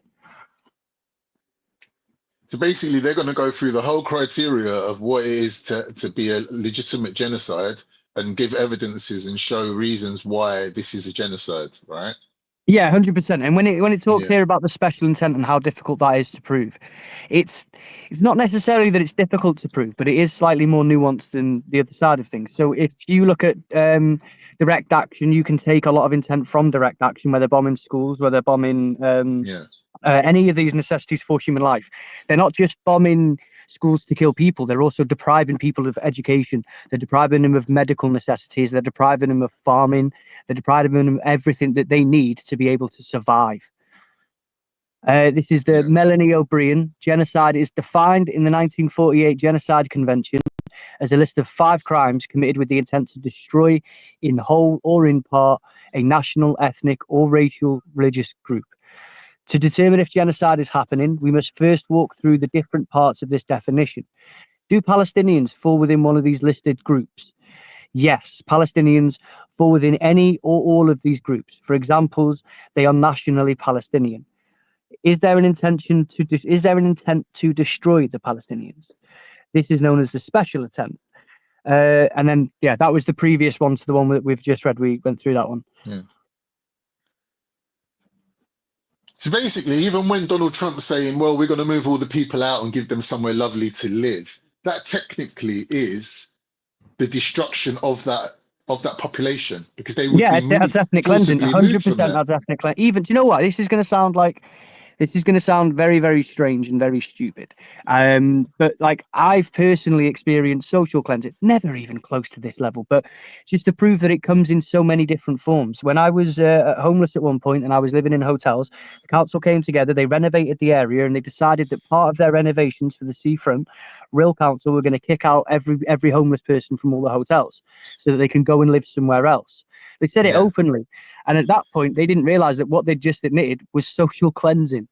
Right. Like, they're trying to cleanse an entire group, even on small levels. Like, it's something that's, like, a lot of people think that it has to be this very one specific rigid example. But the reality is it comes in many forms. And it says here, this article, which features insights from Professor Melanie O'Brien from the law school at the University of Western Australia, was published in The Conversation on the 7th of August 2025. In January 2024, the International Court of Justice, the ICJ, issued a provisional ruling in a case brought by South Africa against Israel, alleging genocide in Gaza. The court found that Palestinians have plausible right to protection from genocide in Gaza, and that Israel must take all measures to prevent a genocide from occurring. Since then, United Nations experts and human rights groups have concluded that Israel is committing genocide in Gaza. In recent weeks, others have done the same, including leading genocide scholars and 2 Israeli human rights groups. While the ICJ case may take years to play out, we asked 5 Australian experts in international law and genocide studies what constitutes a genocide, what the legal standard is, and whether the evidence, in their view, shows that one is occurring. Yeah. That's the end of that one. Yeah, we just done it back to front, because we did. When you do the screenshots, innit, it's like it goes back to front, innit. But I'm gonna leave you guys on the panel for a piece. Yeah. Quickly just do a job before going, and then all right, but Science is still there. Khan's still there. Still there. We're all still there, man. We're all still there. All right, bro. Listen, shout me from the chat if anyone wants to jump on the panel or whatever. We've got a little, I don't know, probably about another hour at the most, and then we're gonna wrap still. So. All right, stay safe, man. All right, pick up. See, I want to tell you my problem with all this, right? My problem with all this is these lot are saying, well, these rules that we've made up, right, ourselves to accuse other people of genocide and to accuse other people of human rights violations can't be then used against us. This is what Israel's saying. They're saying that these rules have been made up by the West to point the finger at other people, and it doesn't actually apply to America or Israel. This is their point of view.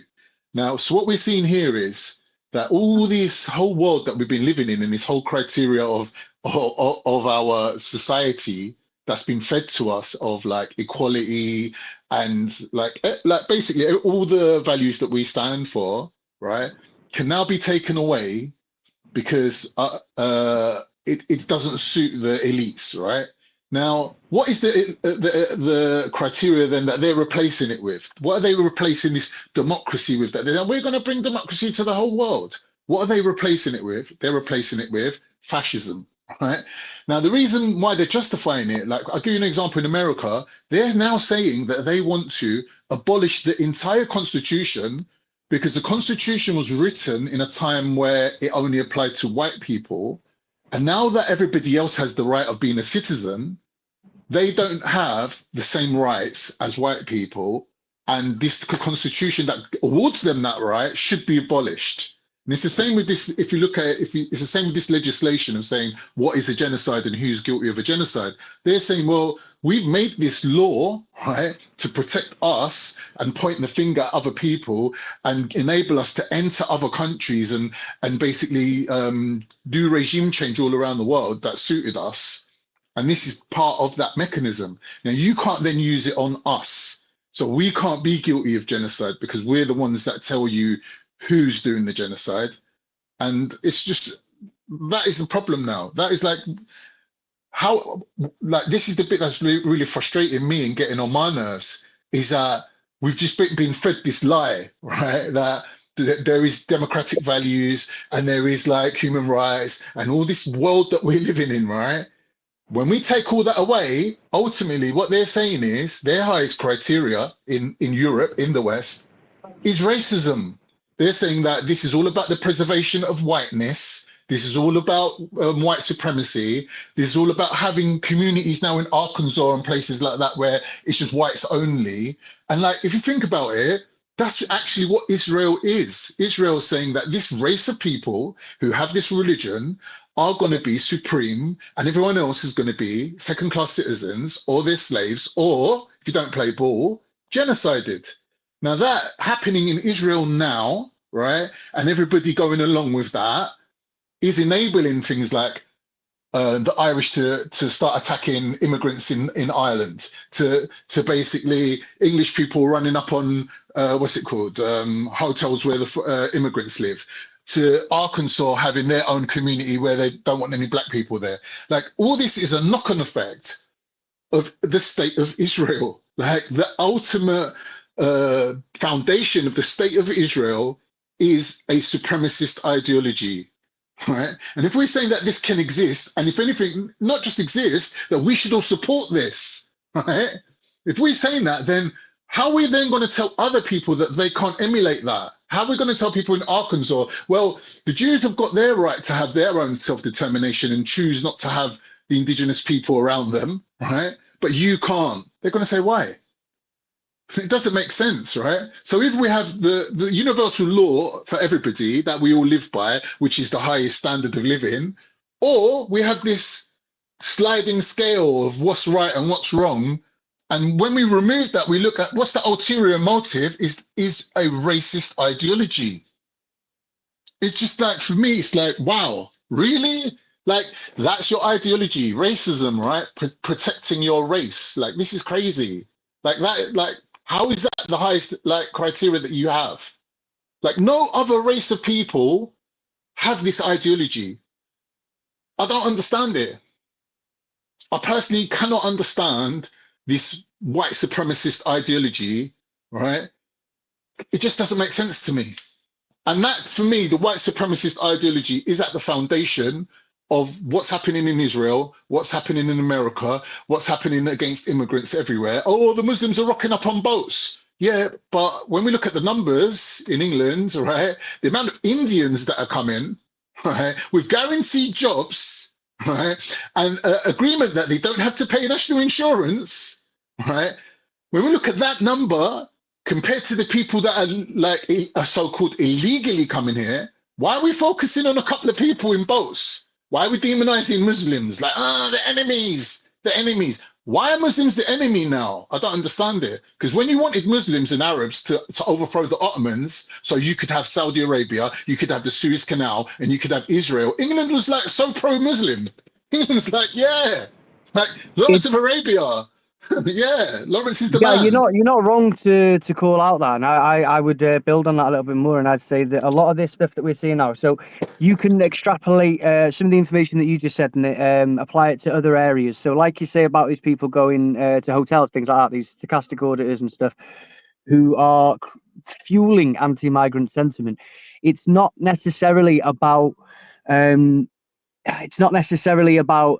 fact that they're migrants or anything, because obviously there are other areas where it's difficult. But what they're doing is they're seeing a certain type of people of a certain ethnicity or certain ethnicities from a certain part of the world, and they're seeing it as, this is an invasion. This is the sub people are now coming to spread their culture that's inferior to ours.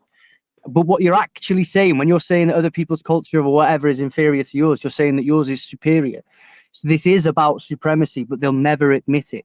They'll never say, this is why don't you like these people? Because we're supreme and they're not. They'll just say things like, well, they're all this, or they're all rapists, or they're all murderers, or they're all criminals. This is the thing though, Jay. Obviously being born and bred in England, right? I always thought like English people were the nicest, kindest, most tolerant people in the world, that everybody's like welcome in England. And I was thinking, when we look at the history, when we look at like what England's actually guilty of, right? When we look at the crimes of Britain, to quote somebody's very perfect name that he made for himself, right? Big up Pat. When you look at the crimes of Britain, right? You think, how are these people capable of these crimes? How are these people capable of this this global assault that they've carried out, right? And when you realize that English people will vehemently deny hating anybody, but what they will say is, yeah, they hate us. They hate us. It's them that hates us, right?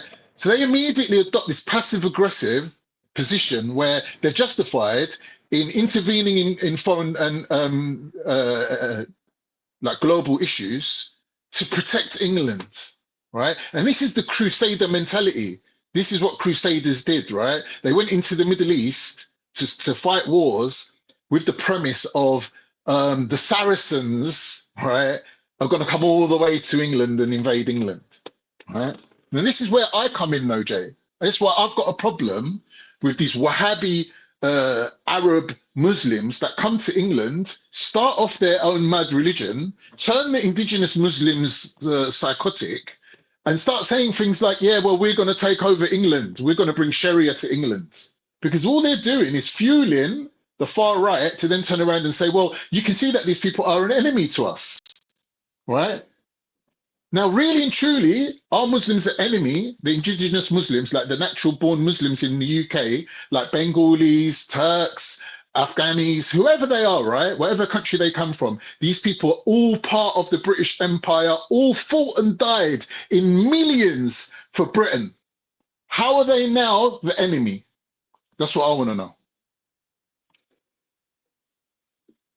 The reason is because the highest criteria, let me ask any English person, it's money, man. It's all about money. It's about going into the Middle East, taking resources, running those people out of there, and having the agenda to do that. And whatever the agenda is, the average English person will go along with it. Iraq war, they went along with it. Even though 1 million people stood up against the Iraq war, right? Ultimately, when they realized, wait a minute, the price of petrol is going to go up if we don't do this, right? People just stopped arguing against it.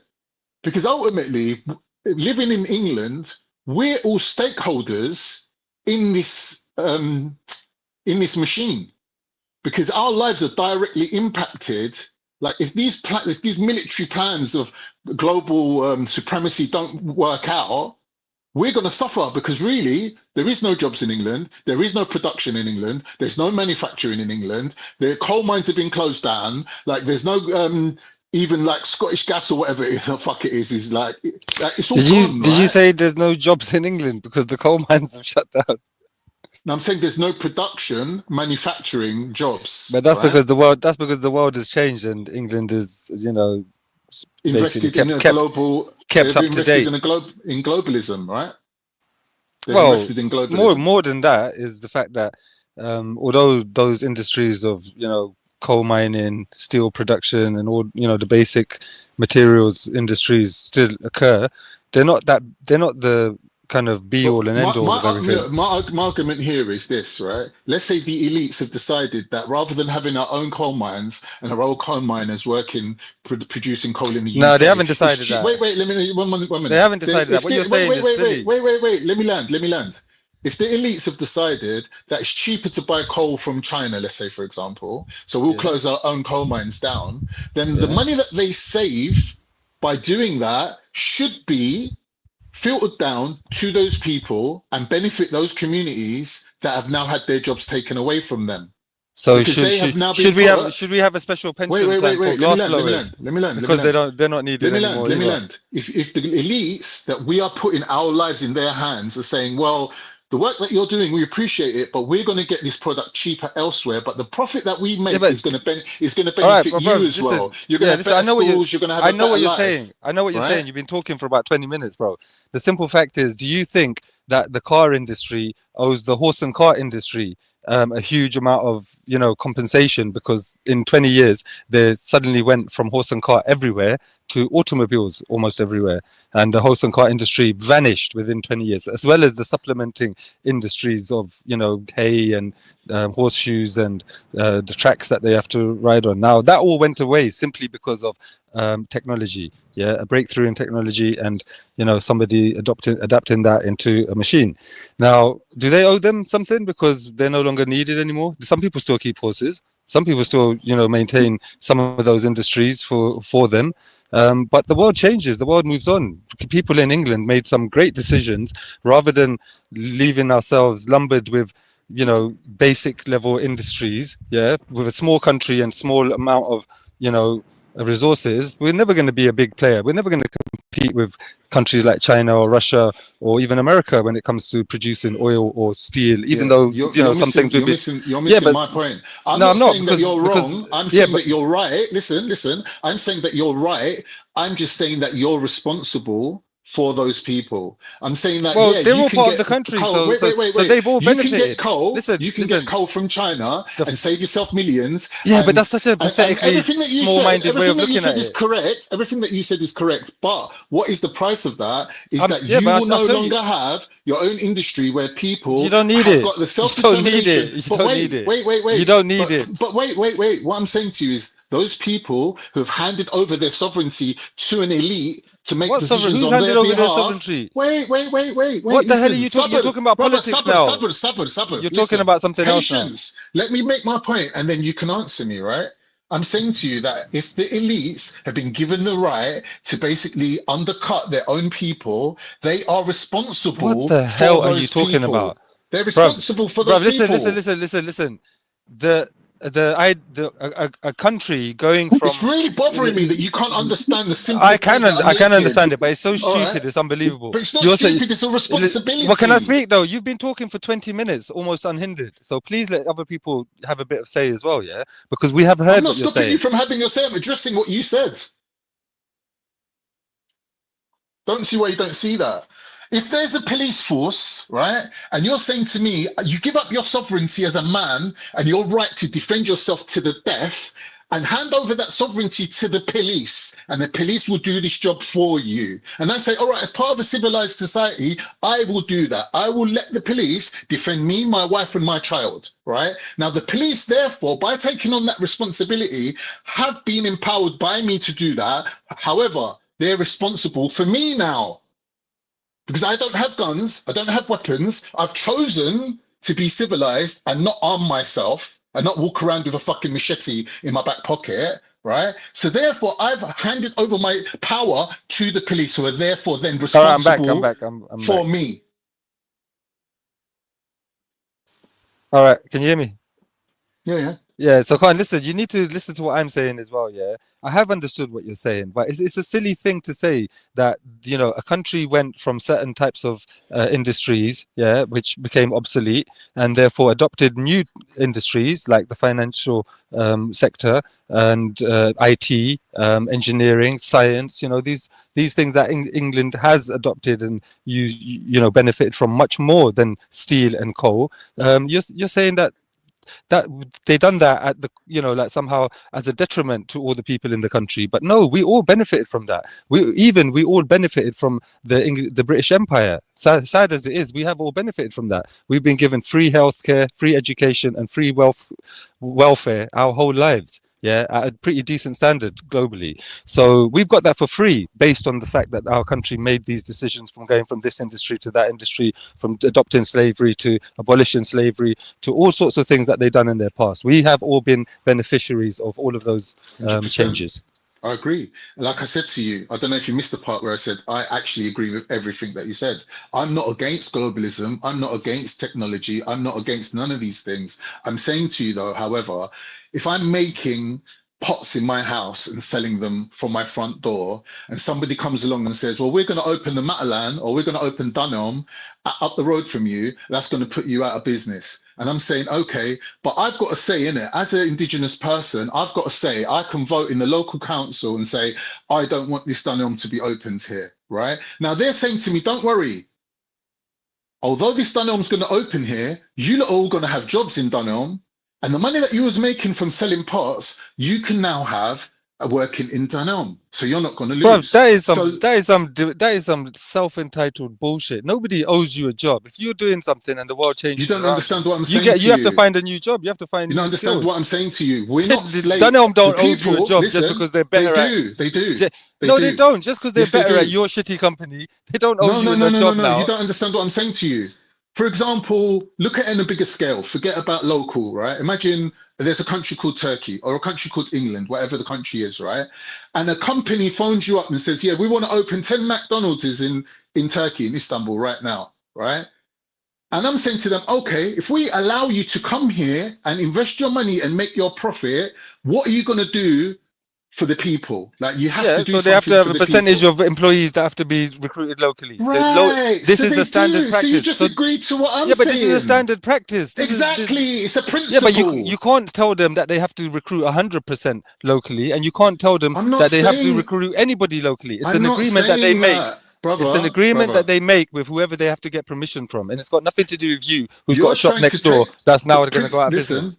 I've laid down a principle which you've now agreed to. However, when I say it, you try to run it to some extreme level where it's like a detriment to profit and a detriment to business, and it's a detriment. It's just expecting too much. It's just being entitled to too much. No, but I'm not saying too much. I'm saying that there is a responsibility. Yeah, and that responsibility would have been discussed, and they would have come to some agreement, and the people in the positions who are going to grant other people the right to come and open their businesses already done that. And sometimes you lose out. You can't hold your government to ransom. Oh, I used to be a shoe cobbler, and now nobody needs shoes to be cobbled anymore. That's some bullshit. Fucking grow up and get a new job or learn a new skill, you All right, idiot. so what happened? All right, Thingy, 1 minute. You're being silly now.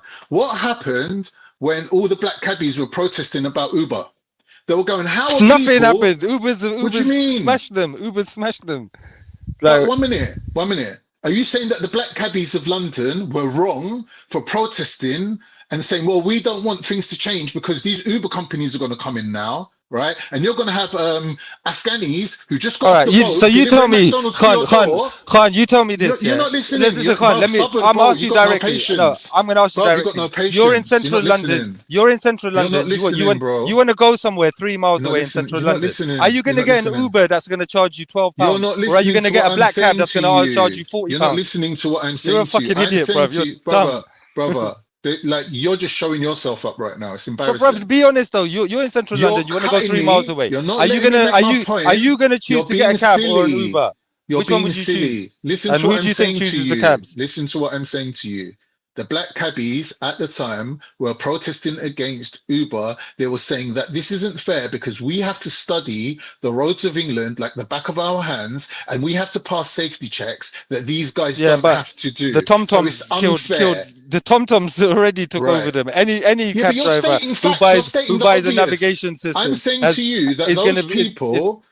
Listen, those people are stating a fact, which is but they don't have any right because they studied it and put it in their minds. Now a new technology has come out. What do they want? They want to sue the technology. What are you talking about? That doesn't work like that. Your job or your knowledge is obsolete now, meaning that it was a waste. It was a waste of your time. No one said that. I'm saying that the cabbies at the time were saying that the safety checks and the background checks of these drivers will not be on the same standard as theirs. So when we look at Wait. So when we look at that's reflected in the price. You're being charged like a quarter of the price that a black cab would charge you. Right. Yes. And the thing is, the standards of safety won't be 25% of the safety check. You're saying obvious things.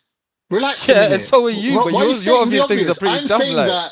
in retrospect, looking back, we were saying to the cab drivers, oh, you lot are over exaggerating. You've had a monopoly. Now technology's caught up with you. So you got to move on. But that's true as well. That's a true point as well. I'm not saying, but it's not. But listen, 1 second. But I'm saying at the time, the drivers were saying, you'll have every Tom, Dick and Harry attacking women.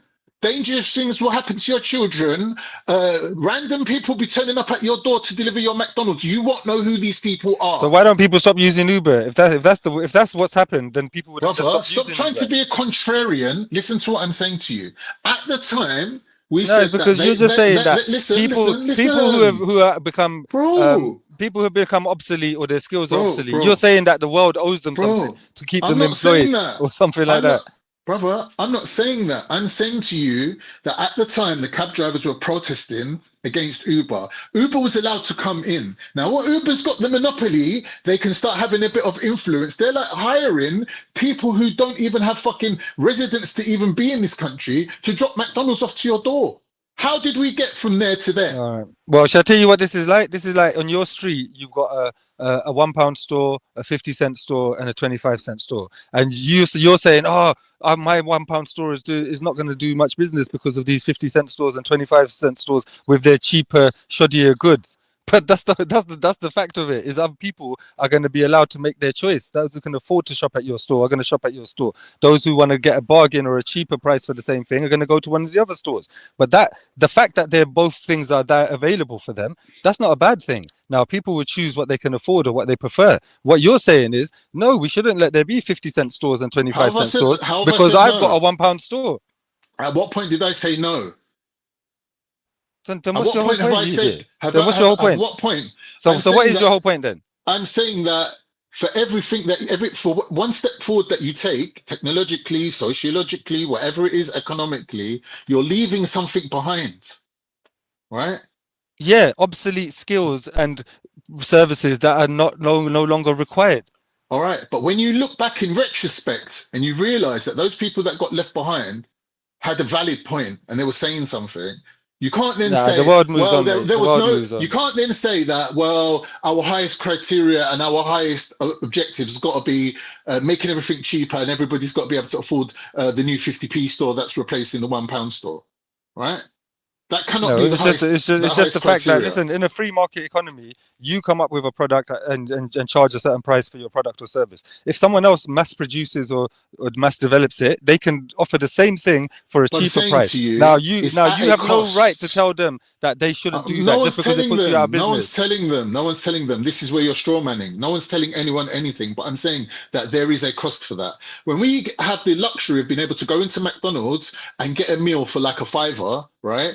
And it's nutritionally, everything's correct in that meal. You're like, wow, this is excellent, right? McDonald's are just providing these meals across the whole world. They're doing amazing, right? But when we look at the fact that there is a detriment to McDonald's, right? Which means that the mass-produced beef is damaging, they're chopping down rainforests to plant grass to get these cows to eat grass, right? So they can make these burgers and then ship them all around the world, right? That's a detriment, right? That we did not foresee. Also, the fact that this food doesn't contain any bacteria at all, which we thought was great because you could preserve it for longer and it could get traveled all around the world and it wouldn't rot, right? And people have got videos of cheeseburgers that they've kept for like 30 years and there's not one bit of mold on it, right? Now, here's the thing. When people have been eating this diet, right, and they don't have a gut microbiome, right, to digest food, and the enzymes in their body are no longer there, and they have to go and buy shit from another human being and inject it through their arsehole into their fucking stomach to fucking give them the bacteria back, right? Then you realize that your history with McDonald's is none of my business. I'm saying to you that there was a loss, there was a detriment. Like, we cannot then say that there wasn't a detriment to having. But then don't eat McDonald's then. Just don't eat McDonald's then. Let them learn through market economics that if their product is not good enough, then tough, innit? Obviously, I personally do think there should be more, standards provided for people that are making so much money and providing so many people with food. That is having a massive effect on healthcare, So it's just something that they have to be accountable for. So I do agree with that. That they should be held to a higher standard. McDonald's need to be accountable, right? Yeah, but only for the standard Right, and quality, right. quality So of their if they're food. accountable, that means that they're responsible, right? Yeah, but that's for the standard. I would That's all say I'm that. saying to No, you. but listen There is a to degree me. of responsibility. No, yeah, but then what I'm saying to you That's is very it. specific. But what I'm saying is very specifically that they should have an accountability for the quality and nutritional value of their food, and that standard should be raised higher across the board for everywhere in on the planet, as far as I'm concerned, if possible. But anyway, what the difference is that I'm not saying that McDonald's should be held accountable for opening a shop somewhere and then therefore putting bloody the kebab shop out of business, and therefore they owe the kebab shop guy a job or some shit like that. That's crazy. In England, right, we have councils, local councils, where you can go and the MPs have to put propositions towards you. If somebody like Morrison's, for example, wants to open a shop in your high street, the local residents, right, especially in areas where people actually own their own houses, have a say in that, right? They wanted to open a McDonald's, for example, in Highgate, right? And the local residents said no. And don't forget, in Highgate, people ain't just rich. They're rich and they're powerful. So they're lawyers, solicitors, barristers, journalists, people of like the highest standard, right? They have a lot of influence. They said no, they shut McDonald's down for a couple of years. McDonald's had to go away and research and find out why were these people saying no to McDonald's. And the reason why they were saying no is because the outer display of the shop was so garish, like the red with the old yellow M's and all that. And it looked so American that they were like, no, you're just making the whole area look like a fucking piece of shit. We're not having it. McDonald's then went away and redesigned the whole front of the shop and made it dark green, right? With, I think, was it light yellow, but there's like this new McDonald's like front facade for certain McDonald's that you will notice, right? That isn't the old school blatant McDonald's shop front. They had to redesign the front of the shop to get the local residents to accept that McDonald's would be good and not destroy the look of their high street, right? So what I'm saying to you is, this is how things are done.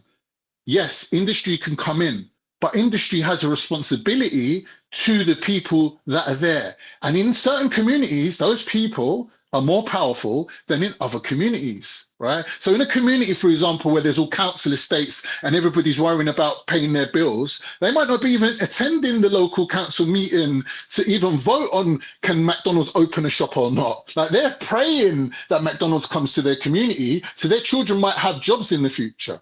What I'm saying is that's really an extreme case. The majority of England, up and down this country, what we call Middle England, the population have got a say in how much industry can influence their lives, right? And that is for a good reason. But when that's taken away from them, and the local council isn't responsible and the local residents can't have a say, that means that it's been taken to a higher level, to the government level, to the elite level, where the government's now saying, no, well, no, this has to happen. Regardless of what the local residents think, we'll compensate them, but this has to happen. This water plant has to be at the end of fucking Finsbury Park, right? Because that's where the reservoir is. And we don't care. We're going to knock down all 3 rows of houses, and every person that lives in them houses, they're going to get a check for the value of their house, and they can go and fucking move to Surbiton or wherever they're going to move. And that has happened as well in this country. So when they've, like, after World War II, had to rebuild England, and they've had to build up, like, let's say, for example, tube stations and train stations and link up London together, especially like in the East End, they've had to knock down whole roads of houses where people have lived for 200 years, and they've had to compensate them and give them money. But the thing is, all you could do is take your money and go, right? You cannot tell the government, well, no, fucking government, we're not moving. All 200 of us are saying, no, we're not moving. No, you can't do that. Because it's at such a high level, it's such an elite level, it's such a top level that you don't have the power as a resident, even if you all come together, to overthrow that. That is a higher level than you. But on a local level, like I've just explained, people do have a certain say. And if they said to us, for example, in my area, we're going to open a Dunelm, and we turned around and said, well, we don't want a Dunelm. And Dunelm said, but wait a minute. Dunelm is an investor in a local community. If you let us open our Dunelm, we're going to invest this much money in this much money in that local event, this much money in that local event. We are giving back to your community. right? And that circumstance, you would say, okay, cool. Dunham can now open a shop in my local vicinity. That is how it is done. For you to turn around and make out this weird case that human beings, like, are in the way of progress is bullshit. I'm saying to you that progress happens at a cost, right? And if progress is done responsibly, we have to take responsibility for the people that we leave behind. Simple as that. The current situation we're looking at now, the people in England are not happy with what the elites are doing, because the elites are on a fucking global fucking madness where they've made more billionaires since COVID till now than ever. They're just on some mad thing right now. The rich are just getting richer. The elites are getting more elite.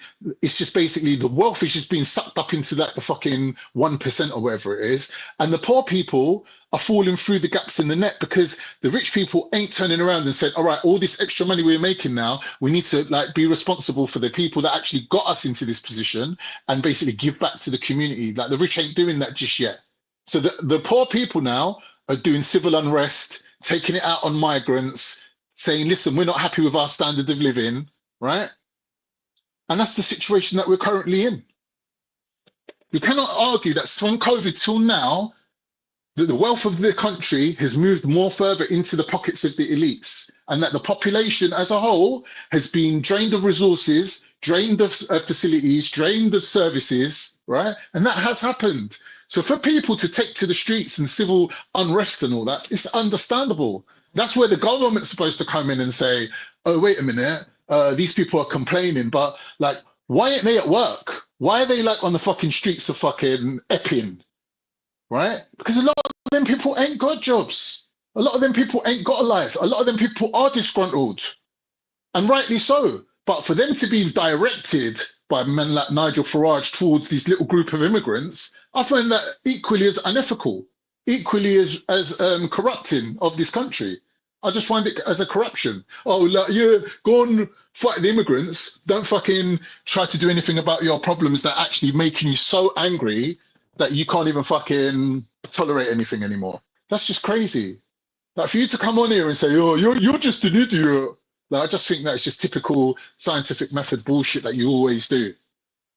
You think you're going to antagonize me into like arguing with you without really keeping my eye on the ball? No, bruv. You calling me an idiot, I'm going to pick holes in everything that you're saying now. So you fucked up. You went from having a conversation to getting rinsed by Khan. Well done. You're getting rinsed, brother. That's what I mean, bro. Just what people don't realize. Fucking ADHD is a fucking superpower. I cannot tolerate contradictions. You're going to come up here and say something stupid with a blatant contradiction in it, I'm going to tear you apart. Come off it. You just think this is, bro? You're going to come up here and tell me about industry can do whatever the fuck they want because they're bringing change to the country and they're taking us into the future, and like people are just trying to drag the country back to the Stone Age. That's ridiculous. That's ridiculous. I'm saying to you, as a government, as an elite, as a people who are put in power to represent a population, you have a responsibility over those people, right? Simple as that. Whether it's a big responsibility or a little responsibility, the responsibility lies there. That's it. For you to argue against that scientific, I just find it sophisticated. Like, why would you even argue that? Like, you couldn't even effectively argue it. You just had to concede it twice. It's just crazy. But anyway, this is the situation that we're living in. Corporate, I don't know what the word for it is. It's corporate fascism. It's like fascism, but it's on a industry level. It's like where governments are being told what to do by companies, right? When we look at that, things like what's happening in Israel, people are up in arms about it. When we look at these big companies that are making a lot of money out of it, you've got to understand that these are powerful entities that are invested in this situation. They're saying that companies like what's that Korean thingy? Korean car company. I forget what one it was. It wasn't Daewoo or Kia. It was another one. I forget the other one. There's another one. It's on the tip of my tongue. They were saying that company, I think, was it Philips? There's a few big companies that are the biggest investors in this thing, in this Israel situation. right? You got to understand that these companies are behind this. They're propping it up. They're like, now it's got to the point where countries like Spain and England and France are against it. So these companies are as powerful as them because they're holding their own and saying, well, no, this situation is going to carry on. England and France and Spain are saying, well, it shouldn't. But guess what? It's still carrying on because there's a lot of money behind it. There's a lot of companies behind it. I know people pick on like McDonald's and Starbucks, but that's only because they're so obviously that they're just there on the high street, right? So people can be like, oh, we're boycotting McDonald's. When you look at it in terms of money, McDonald's ain't really that much of a great investor in Israel. Not really. It's not really what people are making out. Like, obviously, McDonald's were like, oh, we're going to give free Happy Meals to the IDF and whatever, right? So they did deserve to get the boycott. But when you look at certain other big companies, like huge, massive multinational blue chip companies that are invested in this war situation, yeah, it's disgusting because you've got a now situation where human life has become degraded and companies have been elevated to a status higher than governments. Like, this is what we're talking about when we're talking about corporate fascism. It's just crazy. This is the situation. It's not like any other fascism you've ever seen before. It's not the government or the country or the kingdom that's carrying out the fascism. It's something that's even higher, even more aloof, even more out of reach, even more out of touch with the population. That's scary. That's scary that 10 guys are sitting around the board table and deciding things. And they're basically deciding those things on their own self-interest and their own profit margin. And whether people are dying or not dying is like the least of their worries. This is scary. What if they decide tomorrow that having extra people is like stopping automation of like having robots and things like that? Like fucking Ford and BMW decide, oh, well, people just in the way, like we need robots. Like it will be better for us if these people just ain't even around. Like let's degrade humans. Like if Uber turns around tomorrow and says, oh, well, we're going to have self-driving cars, right? Which is happening. Like they've got self-driving cars in San Francisco and places like that. They've got cabs that drive you, like even on the motorway, right? Because they've carried out the tests and have done the thing. What's it called? The risk assessments and whatever, right? And imagine a cab driving you without a driver, and it's going to be cheaper, right? Because you're not paying some guy 70 grand or 60 grand a year to drive that cab. The cab's literally driving itself. Right?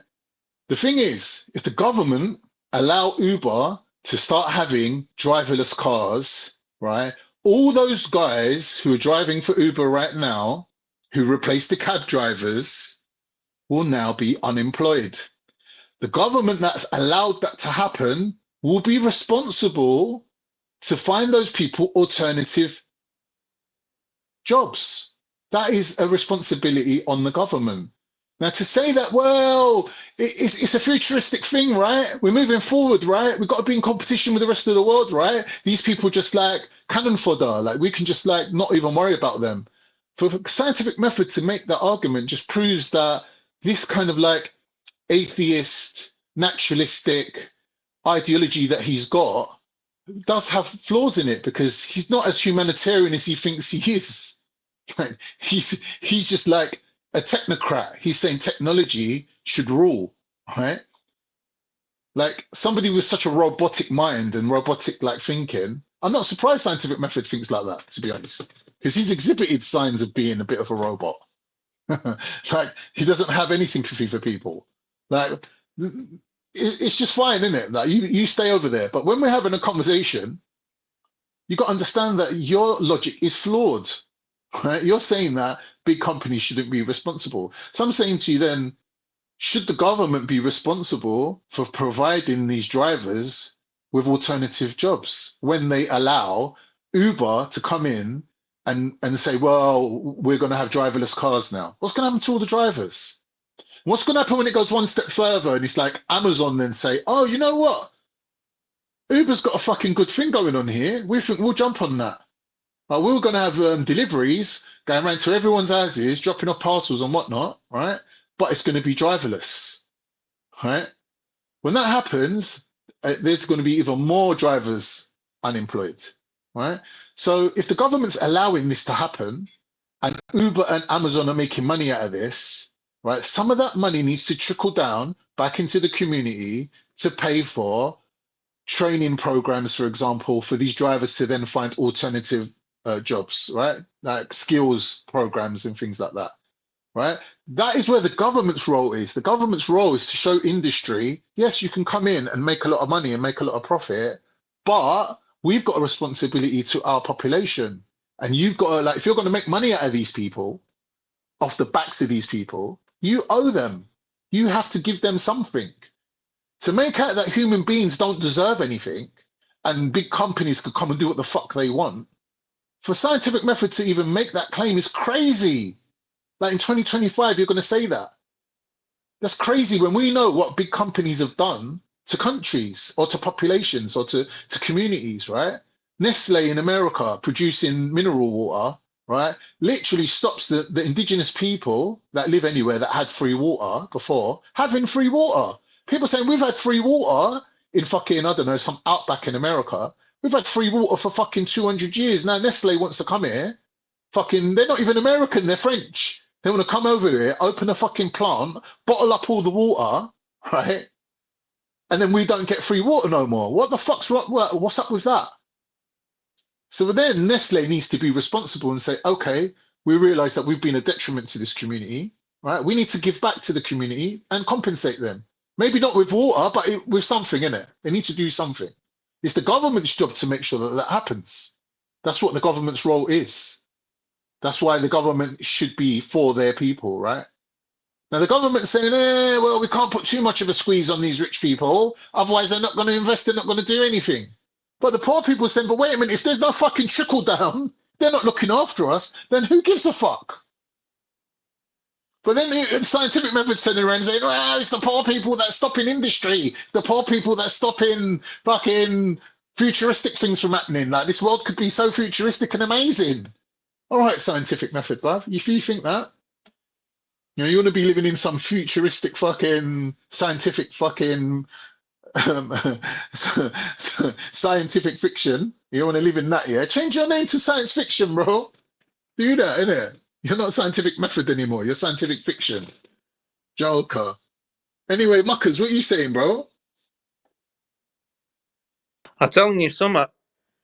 Go on, son. As much as I love your empowered, fucking passionate speech, you do I fucking go on, fella. Fucking hell, man. You feel better after that. I'm trying to hold it up. I'm not really. I'm trying to hold it up on my own, I ain't got no one to bounce off. It's difficult. I know. However, I've had a super psychic moment. I already know what the answer is, what's coming. You want to know? Yeah, of course. Well, Luke and a few more don't really like you. And they don't really like Scientific Method. You're right on him, by the way. I call him the Danny Jones of this side. They share similar Scientific. I like that. Well, it wasn't me. It was actually somebody else that coined that. But it was that last, what was she called? It was Sosa that used to write it. But anyway, I get to my point. She's lethal. I know. They don't like you. And I know for certain points in time, they've not Who don't like me? Luke and all that lot. Their sort of side and view on the world, right? But I'm saying to you, yeah, I know for a fact those people have not liked Scientific at certain points in time on here. So, because they hate you a little bit more, or quite substantially more than they hate Scientific, or what they have done in the past, they're now going to gang parasocial side chat sheep for Scientific Method. They might give him a few big ups. And what they'll do is they'll start naturally gravitating towards the person they dislike the least. The least. Yeah. So expect to see plenty of that. I could name a fucking whole list of names, but just watch out for it. But anyway, apart from you going on a bit, yes. Late stage capitalism, you can't stop it though, fella, unfortunately. But I get you. Monopolies. And the politicians are also playing banker at the same time as they're playing, like, you get it. So anyway, I'll catch you later, fella. Watch for that, though. That's how it's going to manoeuvre. They've already thought, I like Scientific now. I dislike him a little bit less than Carl. You watch for it. Well spotted, Muckers. Muckers is a shrewd guy, you know. People don't realise Muckers is like next level thinker. Yeah, so, you know, if anyone wants to jump on, this would be a perfect opportunity. Can we see who's in the chat? I've not even looked in the chat. Oh, fucking, who's in the fucking chat, mate? Oh, none of these pricks are jumping on. Nebula. Nebula's never jumping on, man. We need someone like A1000, man. Hey, where are you, man? Dwayne Jones ain't never jumping on. Asketi. Asketi, jump in, man. Come on, Asketi. Who else we got? Really, really someone like Raj, because me and Raj was having a decent conversation the other night on Jupiter's. So, I don't know, like Jupiter, it was a bit weird because that was me, Raj, Banksy, and Jupiter. And even though it was her panel, like she was literally the dumbest person there. She was saying dumb shit. And it was like, the best thing she could have done is kept her mouth shut and let everyone else have a conversation.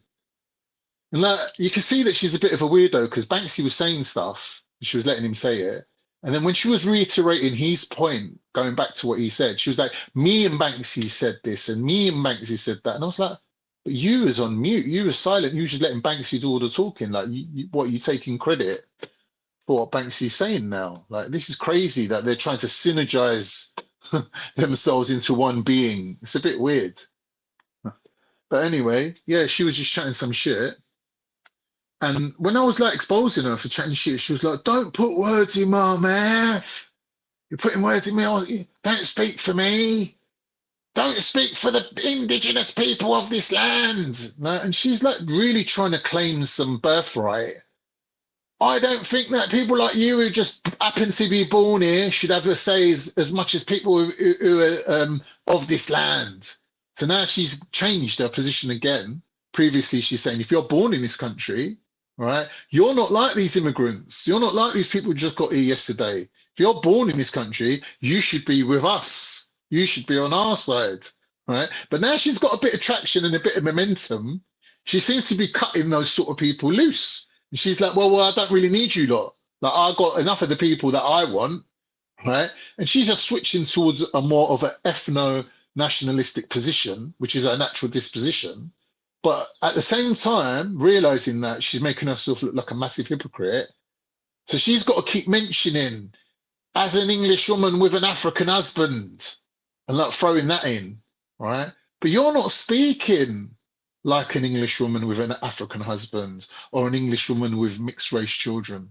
You're not. You're speaking as an English woman. And it just shows you that she can't even put herself in the position, like she can sympathize for her family members, but she can't empathize with them. She can't think from their position. She can speak for them, but she can't feel what they feel, and like she don't realize that.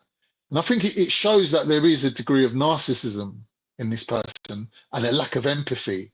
And that lack of empathy goes right across her whole platform, right? Everything that she says is based on this lack of empathy. So when she's saying things like, for example, yeah, well, we're not going to let you use our good nature against us. We're not going to let you use human rights and wokeness, so we suffer at the cost of it. Right? What she's basically saying is she's got no sympathy for you. Right? Rather you suffer than her. Right? And why she's saying that is because she's then saying indigenous white English people have got this higher right. Now, in other countries, people might be able to say that, and I might not be able to argue with them, right? But England had an empire. And when you have an empire and you go to other people's countries, the first thing you say to them is, look, we're coming to your country, but now we're one country, right? If you want, you can come to our country as well, right? Now, in the future, you might want to pull the rug out from under their feet and say, oh, well, things have changed now. And I think, personally, I think that's what they're doing to the Pakistanis. They're saying to Pakistan government, right, we've got your population here. We've got your people here. And guess what? We're going to treat them like shit. We're going to demonize them. We're going to make them feel like shit. We're going to hinder their economic progress, all right? And the reason being is Pakistan is getting closer to China. And China is getting more involved with India. Right? And we see this Kashmir situation. England's right behind India. India's right behind England. India's sending troops to fight in the IDF. That's how thick as thieves they are with each other. Right? So what happens then when China says to Pakistan, if this goes tits up, we got you, innit? We got your back. So then Pakistan can hold its own against India. And where India is trying to withhold water from Kashmir and from Pakistan, Pakistan's saying, well, if you stop the water coming through, we're going to militarily have to come in there and make sure we've got access to this water, right? And then China's saying, well, if Pakistan goes in, we're going in with them, right? And then England's saying, but wait a minute, China, if you go into India and India's our pal, we ain't going to be happy about that. So you can see that these are the little stress points in the world, these little points where things can kick off and go really bad. There is a lot of tension in these places. And we can look at all these flashpoints one by one and see that they're all sore spots right now, right? And we can see who's behind the movement in one direction and the movement in the other direction. And the weird thing is, each flashpoint seems to be worked out on a individual basis. So like in some places, you'll see England and America and Israel moving in one direction. In the other situation, you'll see England and America at odds with each other, which is crazy, right? Like it's shocking to us that England and America with this special relationship, right, are at odds with each other nowadays. So England speaking against Israel, even in the slightest capacity, is a madness. Up until now, RAF Akrotiri in Cyprus has been responsible for carrying out reconnaissance flights over Gaza and giving that information to the Israelis. So what's happening now is that England saying, well, we're not going to do that no more. So when the investigation was carried out, they were saying, but wait a minute, this ain't just some English company or some English affiliated company that's doing this. This is the actual RAF that's doing it. This is Britain that's doing this. So they're complicit in the genocide, right? But then it's got to the point where England's like, well, no, we're going to stop doing this now. And Israel's now having to find a different company to take that contract from the RAF and carry out those flights. But I think England and the RAF are still going to let them use the Akrotiri base to keep their planes in. But it will just be a situation where, yo, Yaga. Yeah, big up, man, big up. Yeah. Go on, I got something, man. Oh, run the thing now, bro. You saved me, man. My mat was getting dry.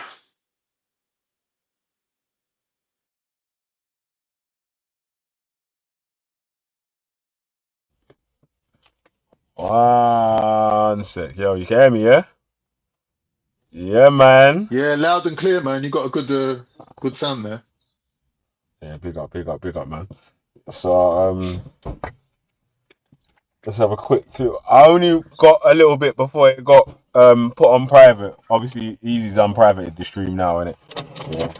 After succumbing to pressure. I'm not up to date on none of this, man. This is all going to be news to me, so it's all quite interesting stuff. From the right to the left, to the left to the right. So you want to give a little bit of background to it before you play the thing? Yeah, man. So yesterday I jumped on Easy's panel.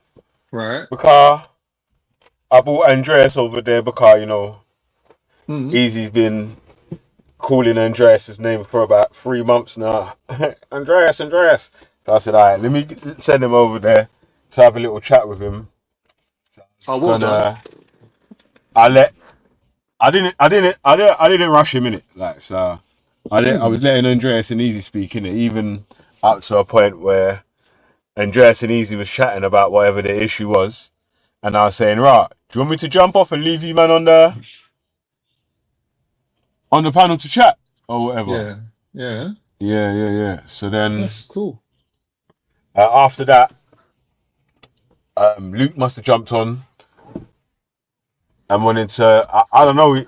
He's in some competition with Andreas, with JOJ, and JOJ's dad. Yeah, because in the middle of the conversation, he went to me, I'm better than Andreas, I'm better than JOJ, and I'm better than his dad. Wow. Seriously? Wow. Yeah. What, just like out of the blue like that? Yeah, that was moist, cuz I'm like, God damn. Man's got some axe to grind, didn't he? He's got some Got secret some issue. cabaret moistness, bro. I don't know what that was for. What that for? I bet Luke follows Andreas on TikTok, watching him on his dog books and all that, just hating him, just like, I hate this guy. I hate him. Fuck Andreas and he's walking his dog, speaking about Tom Robinson. But anyway, yeah. So we ended up having that Israel-Palestine debate. Oh yeah. So then, multiple times Luke called me a liar, and I challenged him to provide evidence of what I lied about. Multiple Luke times would never Luke have done that claimed in that the I was past, innit? racist, Luke never would have gone and against you to that I level challenged and him to disrespected provide you like that before. evidence. Provide evidence for your claim or whatever. Yeah? Yeah. Remember, I swear made no claims on man yet. Still. I can make the same claims in it, yeah, but I just left it to you know what I'm saying? Yeah. What I'll do, yeah, is big up Joe. What I do, yeah, is load up the claim bank. You know what I'm saying? Come on, man. We've been playing chess for a long time, yeah. And then it's gonna be what? Peppercorn sauce. You know what I'm saying? How you mean? Corn season, but alright, go on, let's play a little bit, man. And all that. Man's like I be like two chicken wings and the fried rice. When they say the one time else is time to speak, you want to just keep rapping and rapping, bro. Come on, stop doing that, bro. It's a waste of time. He's a genocide Like I was saying, apologist. It's a waste of time. Listen, wait, hold on.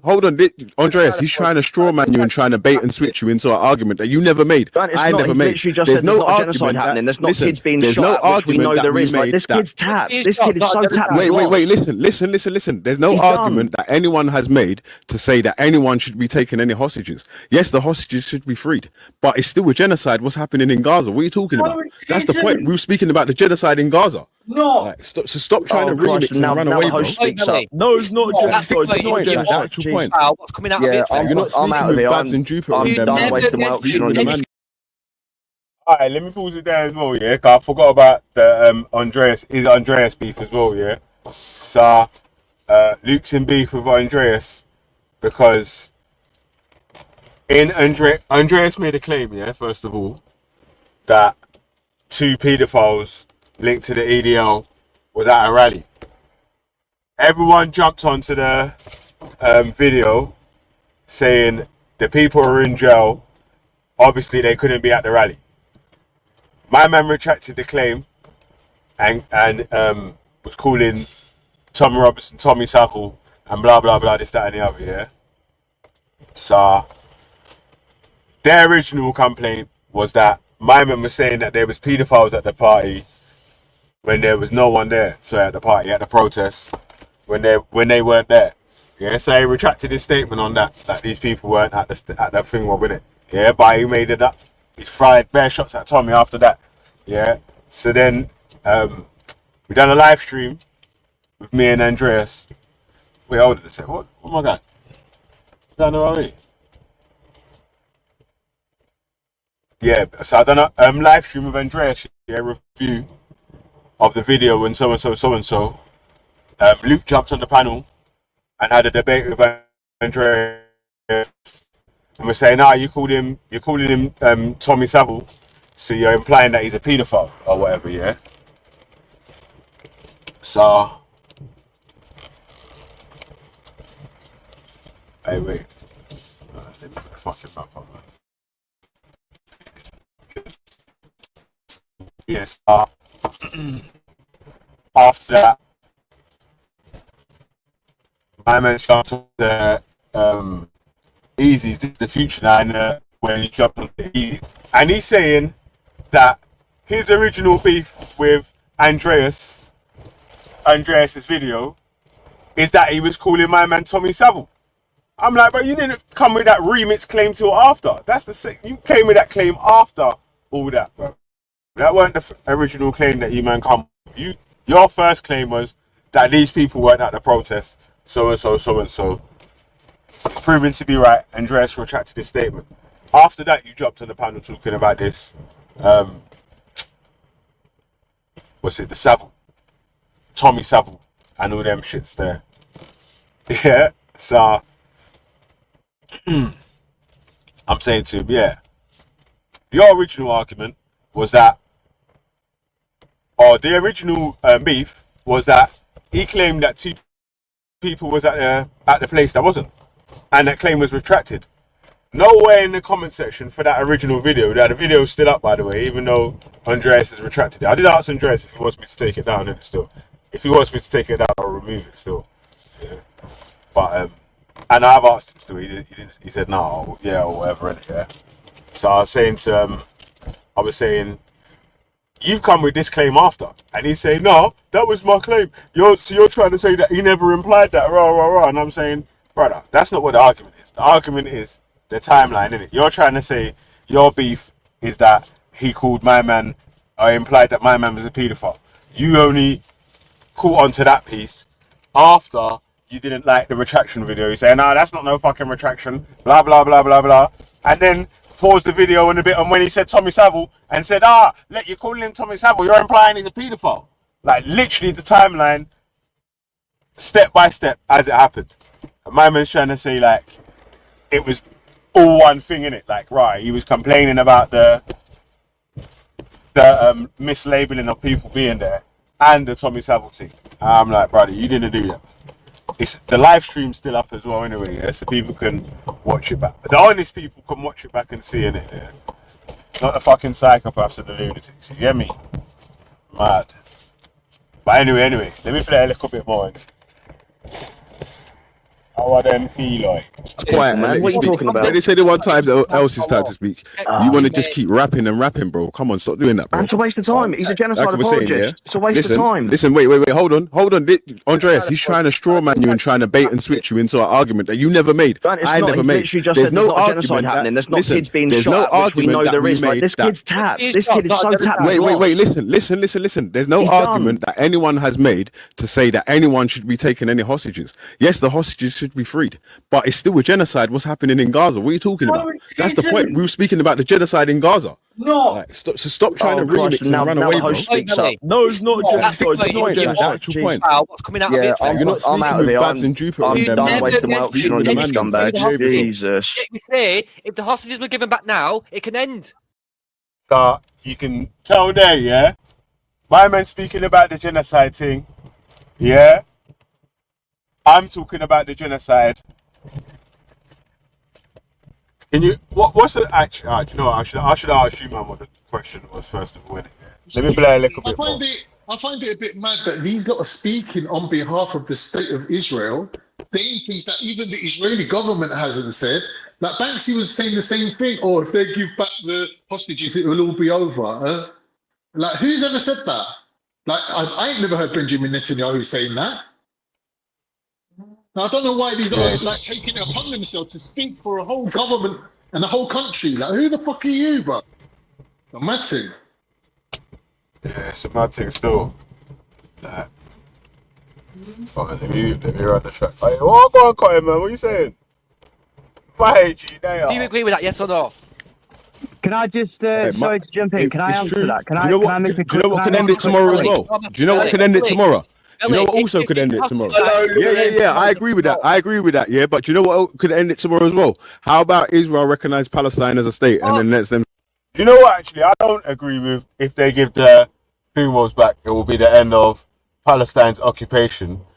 I agree that it will be the end of, or will be the beginning of the end of the latest war or whatever, but not that it will be the end of the occupation or any of that sort of stuff, or there won't be any more encroachments from the settlers or any of that sort of stuff there. The only thing that's going to stop that is recognizing Palestine as a state, so they've got the actual statehood rights that other flipping nationalized citizens and all them people like that have.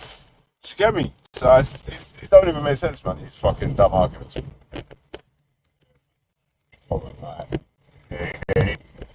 Start to rebuild their place. How can they recognise Palestine when Palestine's sole intention is the destruction of Israel? And you know that. What, Israel's intention is the full destruction of Palestine. What are you talking about? Billy, bro, they're literally carrying it out right now. How can you say no, it's not? Why they've decimated like 90% of Gaza right now? That don't even make sense. Billy, and taking over the West Bank at the same time. With a plan for a place called Great. Go on, Billy.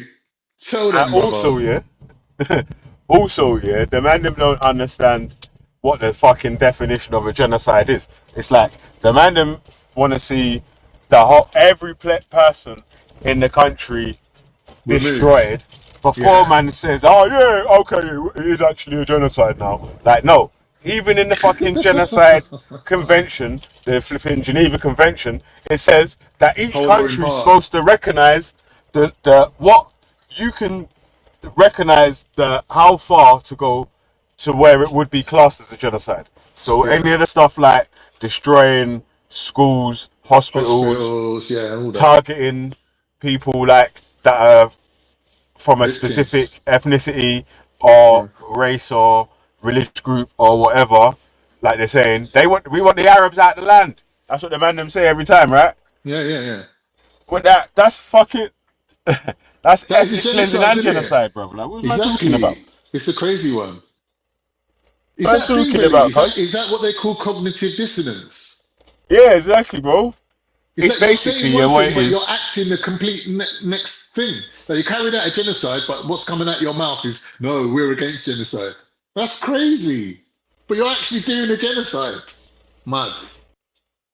I'm saying that these men are saying basically, yeah, like I was saying to the Jewish dons before, yeah, on Easy's panel, if Palestinians or people on the opposing side of any of your arguments were saying the stuff about you the same way that you say about the Palestinians or whatever, you call them anti-Semitic. You'd be saying, you're racist, you're anti-Semitic, you're da-da-da-da-da-da-da-da-da. But you say fucking disparaging things about them all the time, cuz. Yeah, of course. Every day, all day. So Yeah, Luke it's especially. weird, still. Luke especially said bad things, really bad things. Alright, let me. I just see someone, an old lady go past here, and she's got an Irish flag and a Palestinian flag on her fucking scooter. You know, the mobility Big up scooter. the Irish, man. Big up the Irish still. You gotta love the Irish, man. You gotta love them. Yeah, not all of them, some of them. Hashtag not all. It's always not all, isn't it? That's a standard Hashtag disclaimer. not all. It's always not all. Alright, let me run the track. Israel. Yeah, It don't even make sense, bro. I don't even know how you're making that Why did they give argument. the land back, Billy? Why did they give the land back to I don't know how you're making that. How can you make that argument while there's 80% of Gaza has been destroyed? Pause. Yeah, let me pause. Yeah, well said, Easy. Pause. You get me? Yeah? Like, yo, imagine I said to y'all, there's a genocide in Gaza or whatever, yeah? Yeah. And then you told me about some war in 1967. We're talking about 2025. Yeah. You're telling me about some fucking war in 1967. Why did they get the fucking land back, Pele? That's not this war that we're talking about right now. That's not this genocidal thing that Amnesty International and other human rights groups, United Nations and others have stated that is happening in this war. Like, if you want to tell me about 1967, like, we have to have a 1967 argument. You can't be arguing with me, no 1967, why did they give the land back? That means they're not committing genocide in 2025. So the fuck this is that? Back to the Future, you fucking Marty McFly. You know what I'm saying? Like, what's going on? Just meant to say, like, McFly, man, just go back. You know what I'm saying? Like, man, you must want me turn into Biff. Biff used to cheap up Marty all the time. Not Marty. What's Marty's dad called? Idiot. What's Marty's dad called? Marty's dad he calls him McFly, innit? McFly. Yeah, he cheats him up. McFly. And he's banging on his head like it's the front door. I was watching that the other day, you know, coincidence. I was watching that. Marty McFly, the hoverboard, cuz. Yeah, I was watching that the other day. Mad thing. And is it the fucking? I swear, he had some fucking Jordan 2 low tops as well, wasn't it? So, yeah.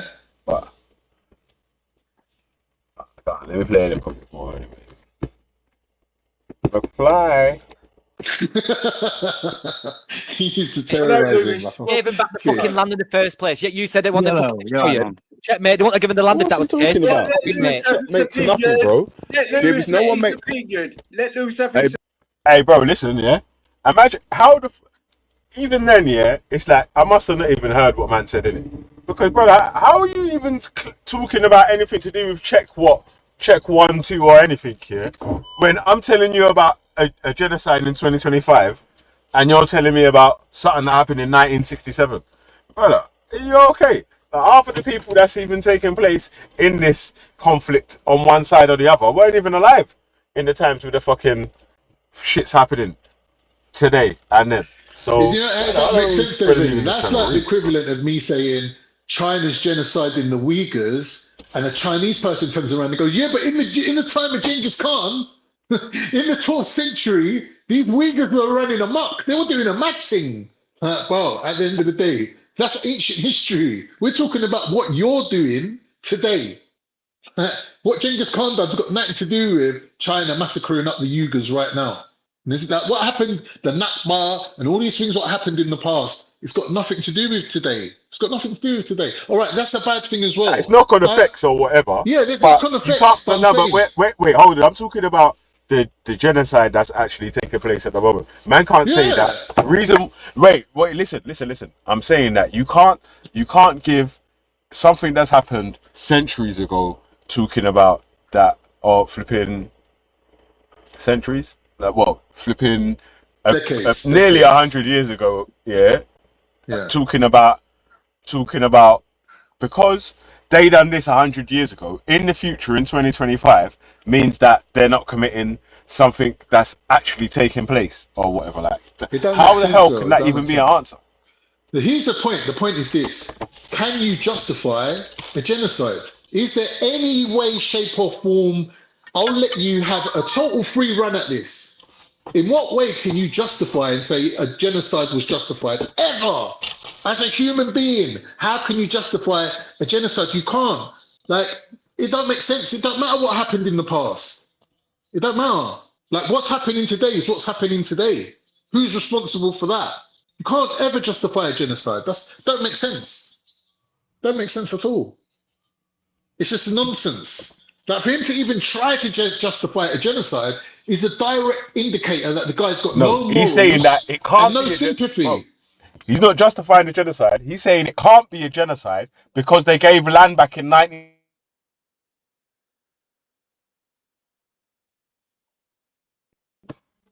Yeah, even that don't make sense though.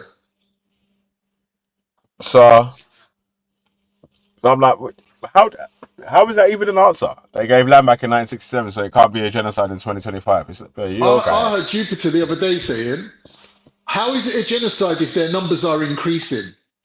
And I was thinking, that was the argument they used 2 years ago before 200 to 400,000 people went missing. Right?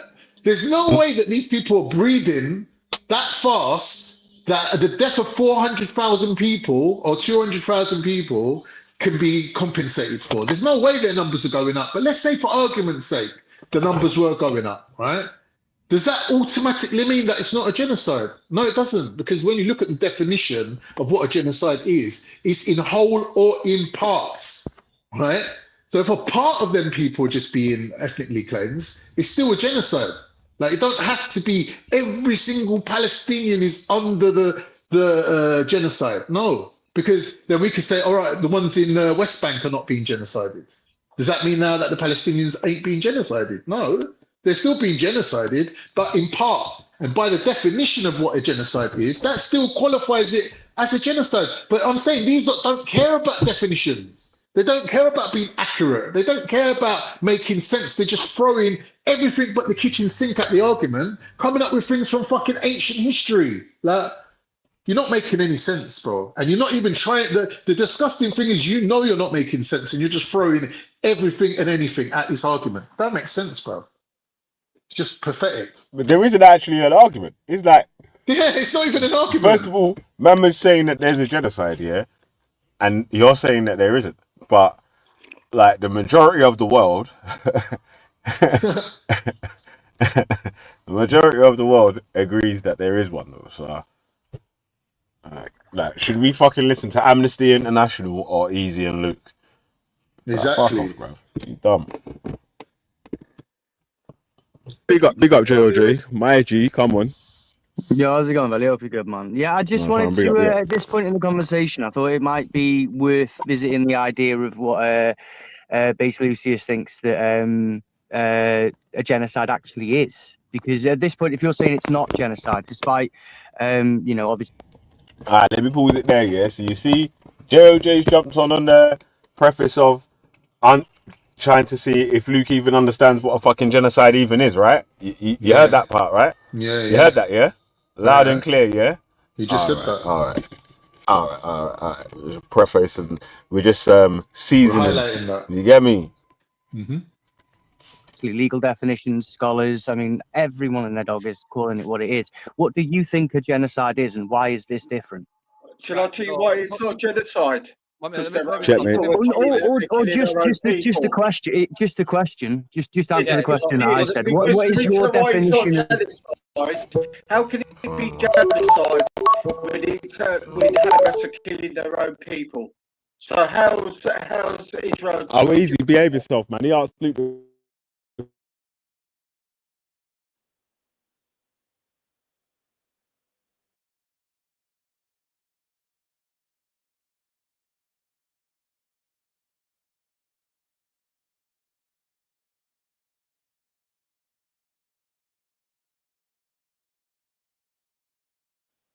Yo, Veli, can't hear nothing, man. It's gone silent.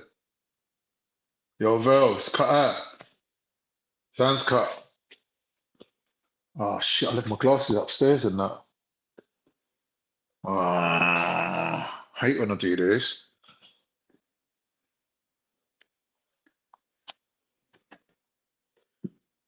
Bellamy, I can't hear nothing, bro.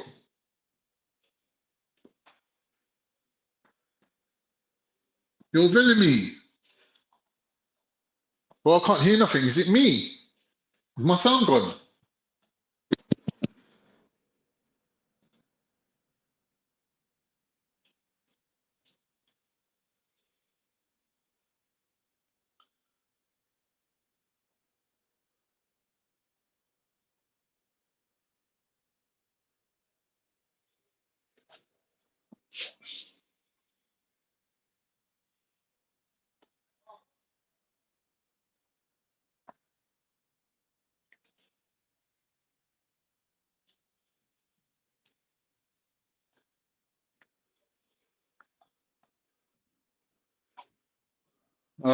His thing is cut out. His internet's cut out. Let me run and get my glasses so I can read the chat and see who's abusing me now.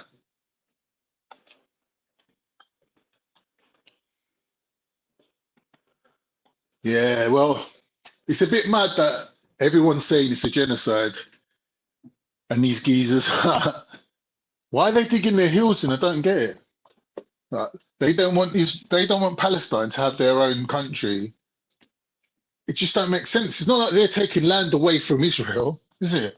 The land that they're living on now is the land that's going to be their country. Like, even if they move them somewhere else and say, all right, we're going to move you to the border of fucking Egypt and stick you in the desert, and we're going to take this nice bit of what Trump called it, the Riviera.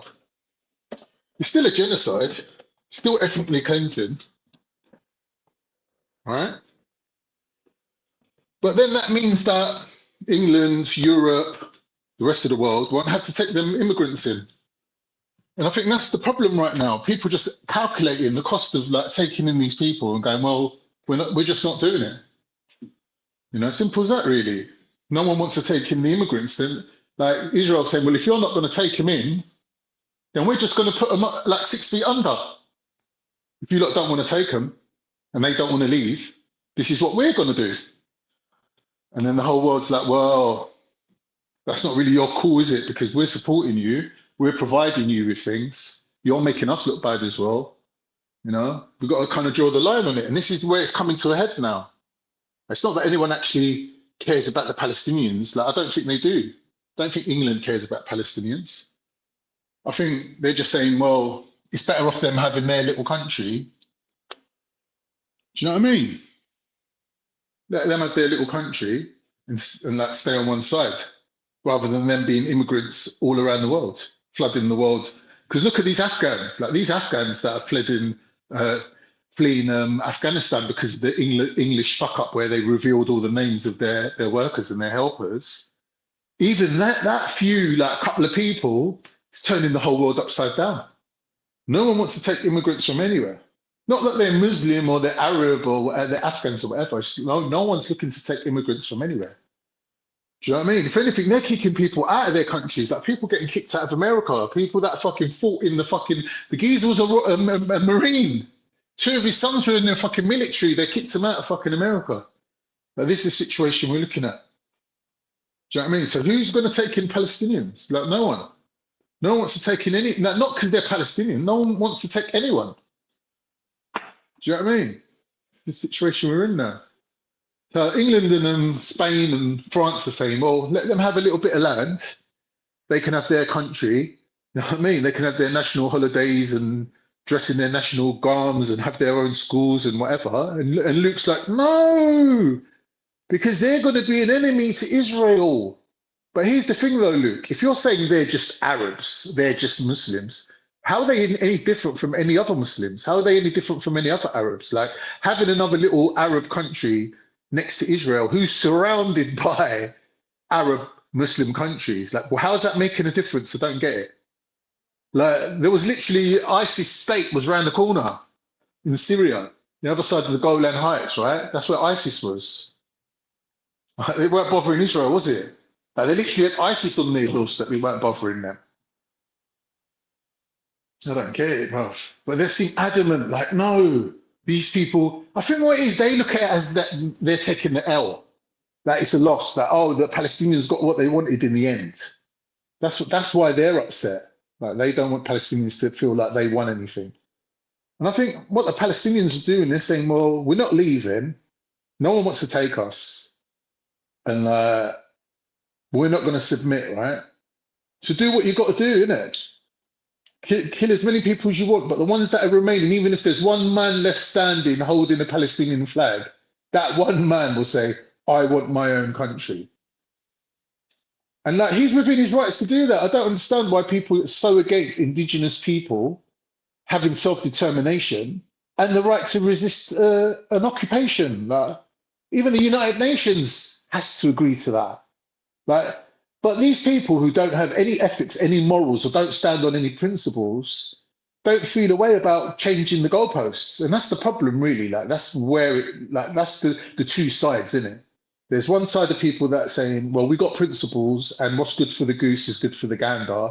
And like, if we're going to say, well, the indigenous people of England feel like they're being invaded and they've got the right to preserve their culture, why can't we apply that to Palestinians who are saying, well, we're being invaded by people from Ukraine and Poland who claiming to be Jews? But they came from Poland, mate. Like, how are they turning up here saying, well, we want half your land? That's like a bunch of Afghans turning up in England going, well, we landed in England now, so we're just going to start taking land. Like, they wouldn't last 2 seconds. Like, it's just a double standard. It's just crazy. It's like, if you're white, then it's all right. The old adage. If you're white, then everything's all right. As simple as that. Like, white people who go around the world, starting up countries like South Africa, starting up countries like fucking America, starting up countries like fucking Israel, and the indigenous people just have to move over and go, oh, thank you, Mr. White Man, for coming over here and setting up a country. Oh, isn't this great? Oh, now we've got airports. Oh, this is wicked. Do you know what I mean? But like, you only agree to that and you only think that's fine because like people like Luke are literally fatherless bastards who don't have any lineage, who don't have any claim to any land, really. Like, you are in a worse position than a Palestinian right now. Like, a Palestinian has more sovereignty as a man. He might be standing on rubble, but guess what? That's his rubble. I Googled this the other day, right? Some English person, oh, we want our country back. I Googled it. What percentage of the British land is owned by the people, the indigenous people? 1.3%. of England is owned by English people. The rest of it is owned by the aristocrats, right? The government and corporate. 1.3% is owned by people. Now, these people fighting for their country, saying they're patriots, but this is all like ancient beliefs that they've just carried on, because you ain't sovereign, you don't own any part of this country, and the government and the elites are more than happy to replace you with Indian tech workers, right? So your status is really up in the air. But for you to turn around and tell Palestinians that they should give up their land and become like you and float around the world, right? Like, now we know why there were so many Europeans flying to America, robbing land off the Native Americans, because Europeans don't give their people any rights. England does not have sovereign citizens, right? There's Africans in fucking Nigeria, right, that have got more right to the land that they live on than an Englishman has to England. Like, I don't know where the grey area is here. You don't own the land. 1.3% you own, right? God knows what fucking billionaires and trillionaires that is. It's not like the common person. I'm not saying this to be a cunt or to be anti-British. I'm saying it as a statement of facts. Like, this is triggering your emotions and you can't think straight. No, I fucking hate Khan. Oh, he fucking hates this country. If you don't like British, you fuck off. No, that's not the answer to the question. The question is, if you're not sovereign, how are you telling someone else to give up their sovereignty? Their sovereignty. You can't. Because he's got something you ain't got.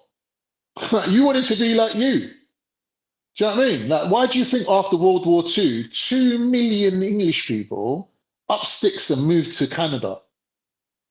If they were so invested in this country and rebuilding it, and they owned this country, they wouldn't have left it and gone to America. 2 million people. It's not a joke, you know.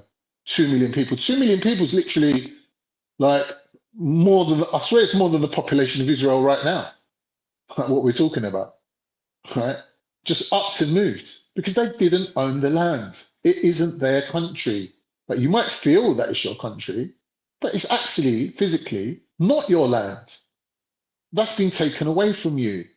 Now, I can't even say that's been taken away from you because you never really had it in the first place. Because, like we know, England was a kingdom, right? And the king owns all the land. And you were just serfs working in the fields, picking potatoes and doing whatever you was doing, unfortunately for you. Yeah. And that was the status that you was living under.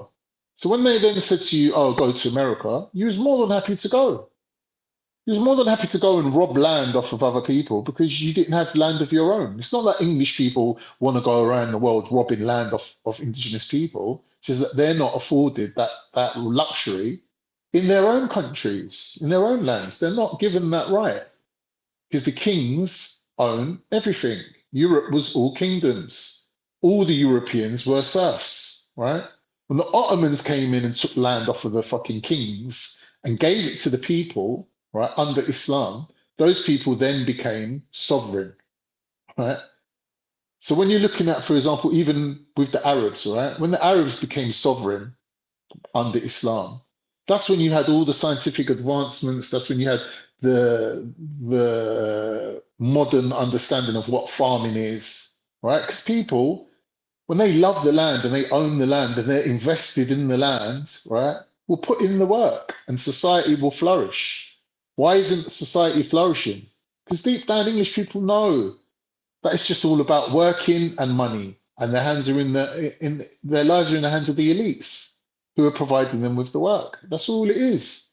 Like, if they actually owned the land, they could turn around and tell big, huge multinational companies, no, sorry, we don't want you coming over here and polluting up our country. They can't do that. They could even turn around and tell government departments, no, we don't want fucking transgenders in our schools influencing our children. But they can't do that. This is what we're talking about here. Like, you don't have anything. When you say, I am a man, in a lot of civilizations, historically, you wouldn't even be recognized as a man. You know, like how slaves weren't men.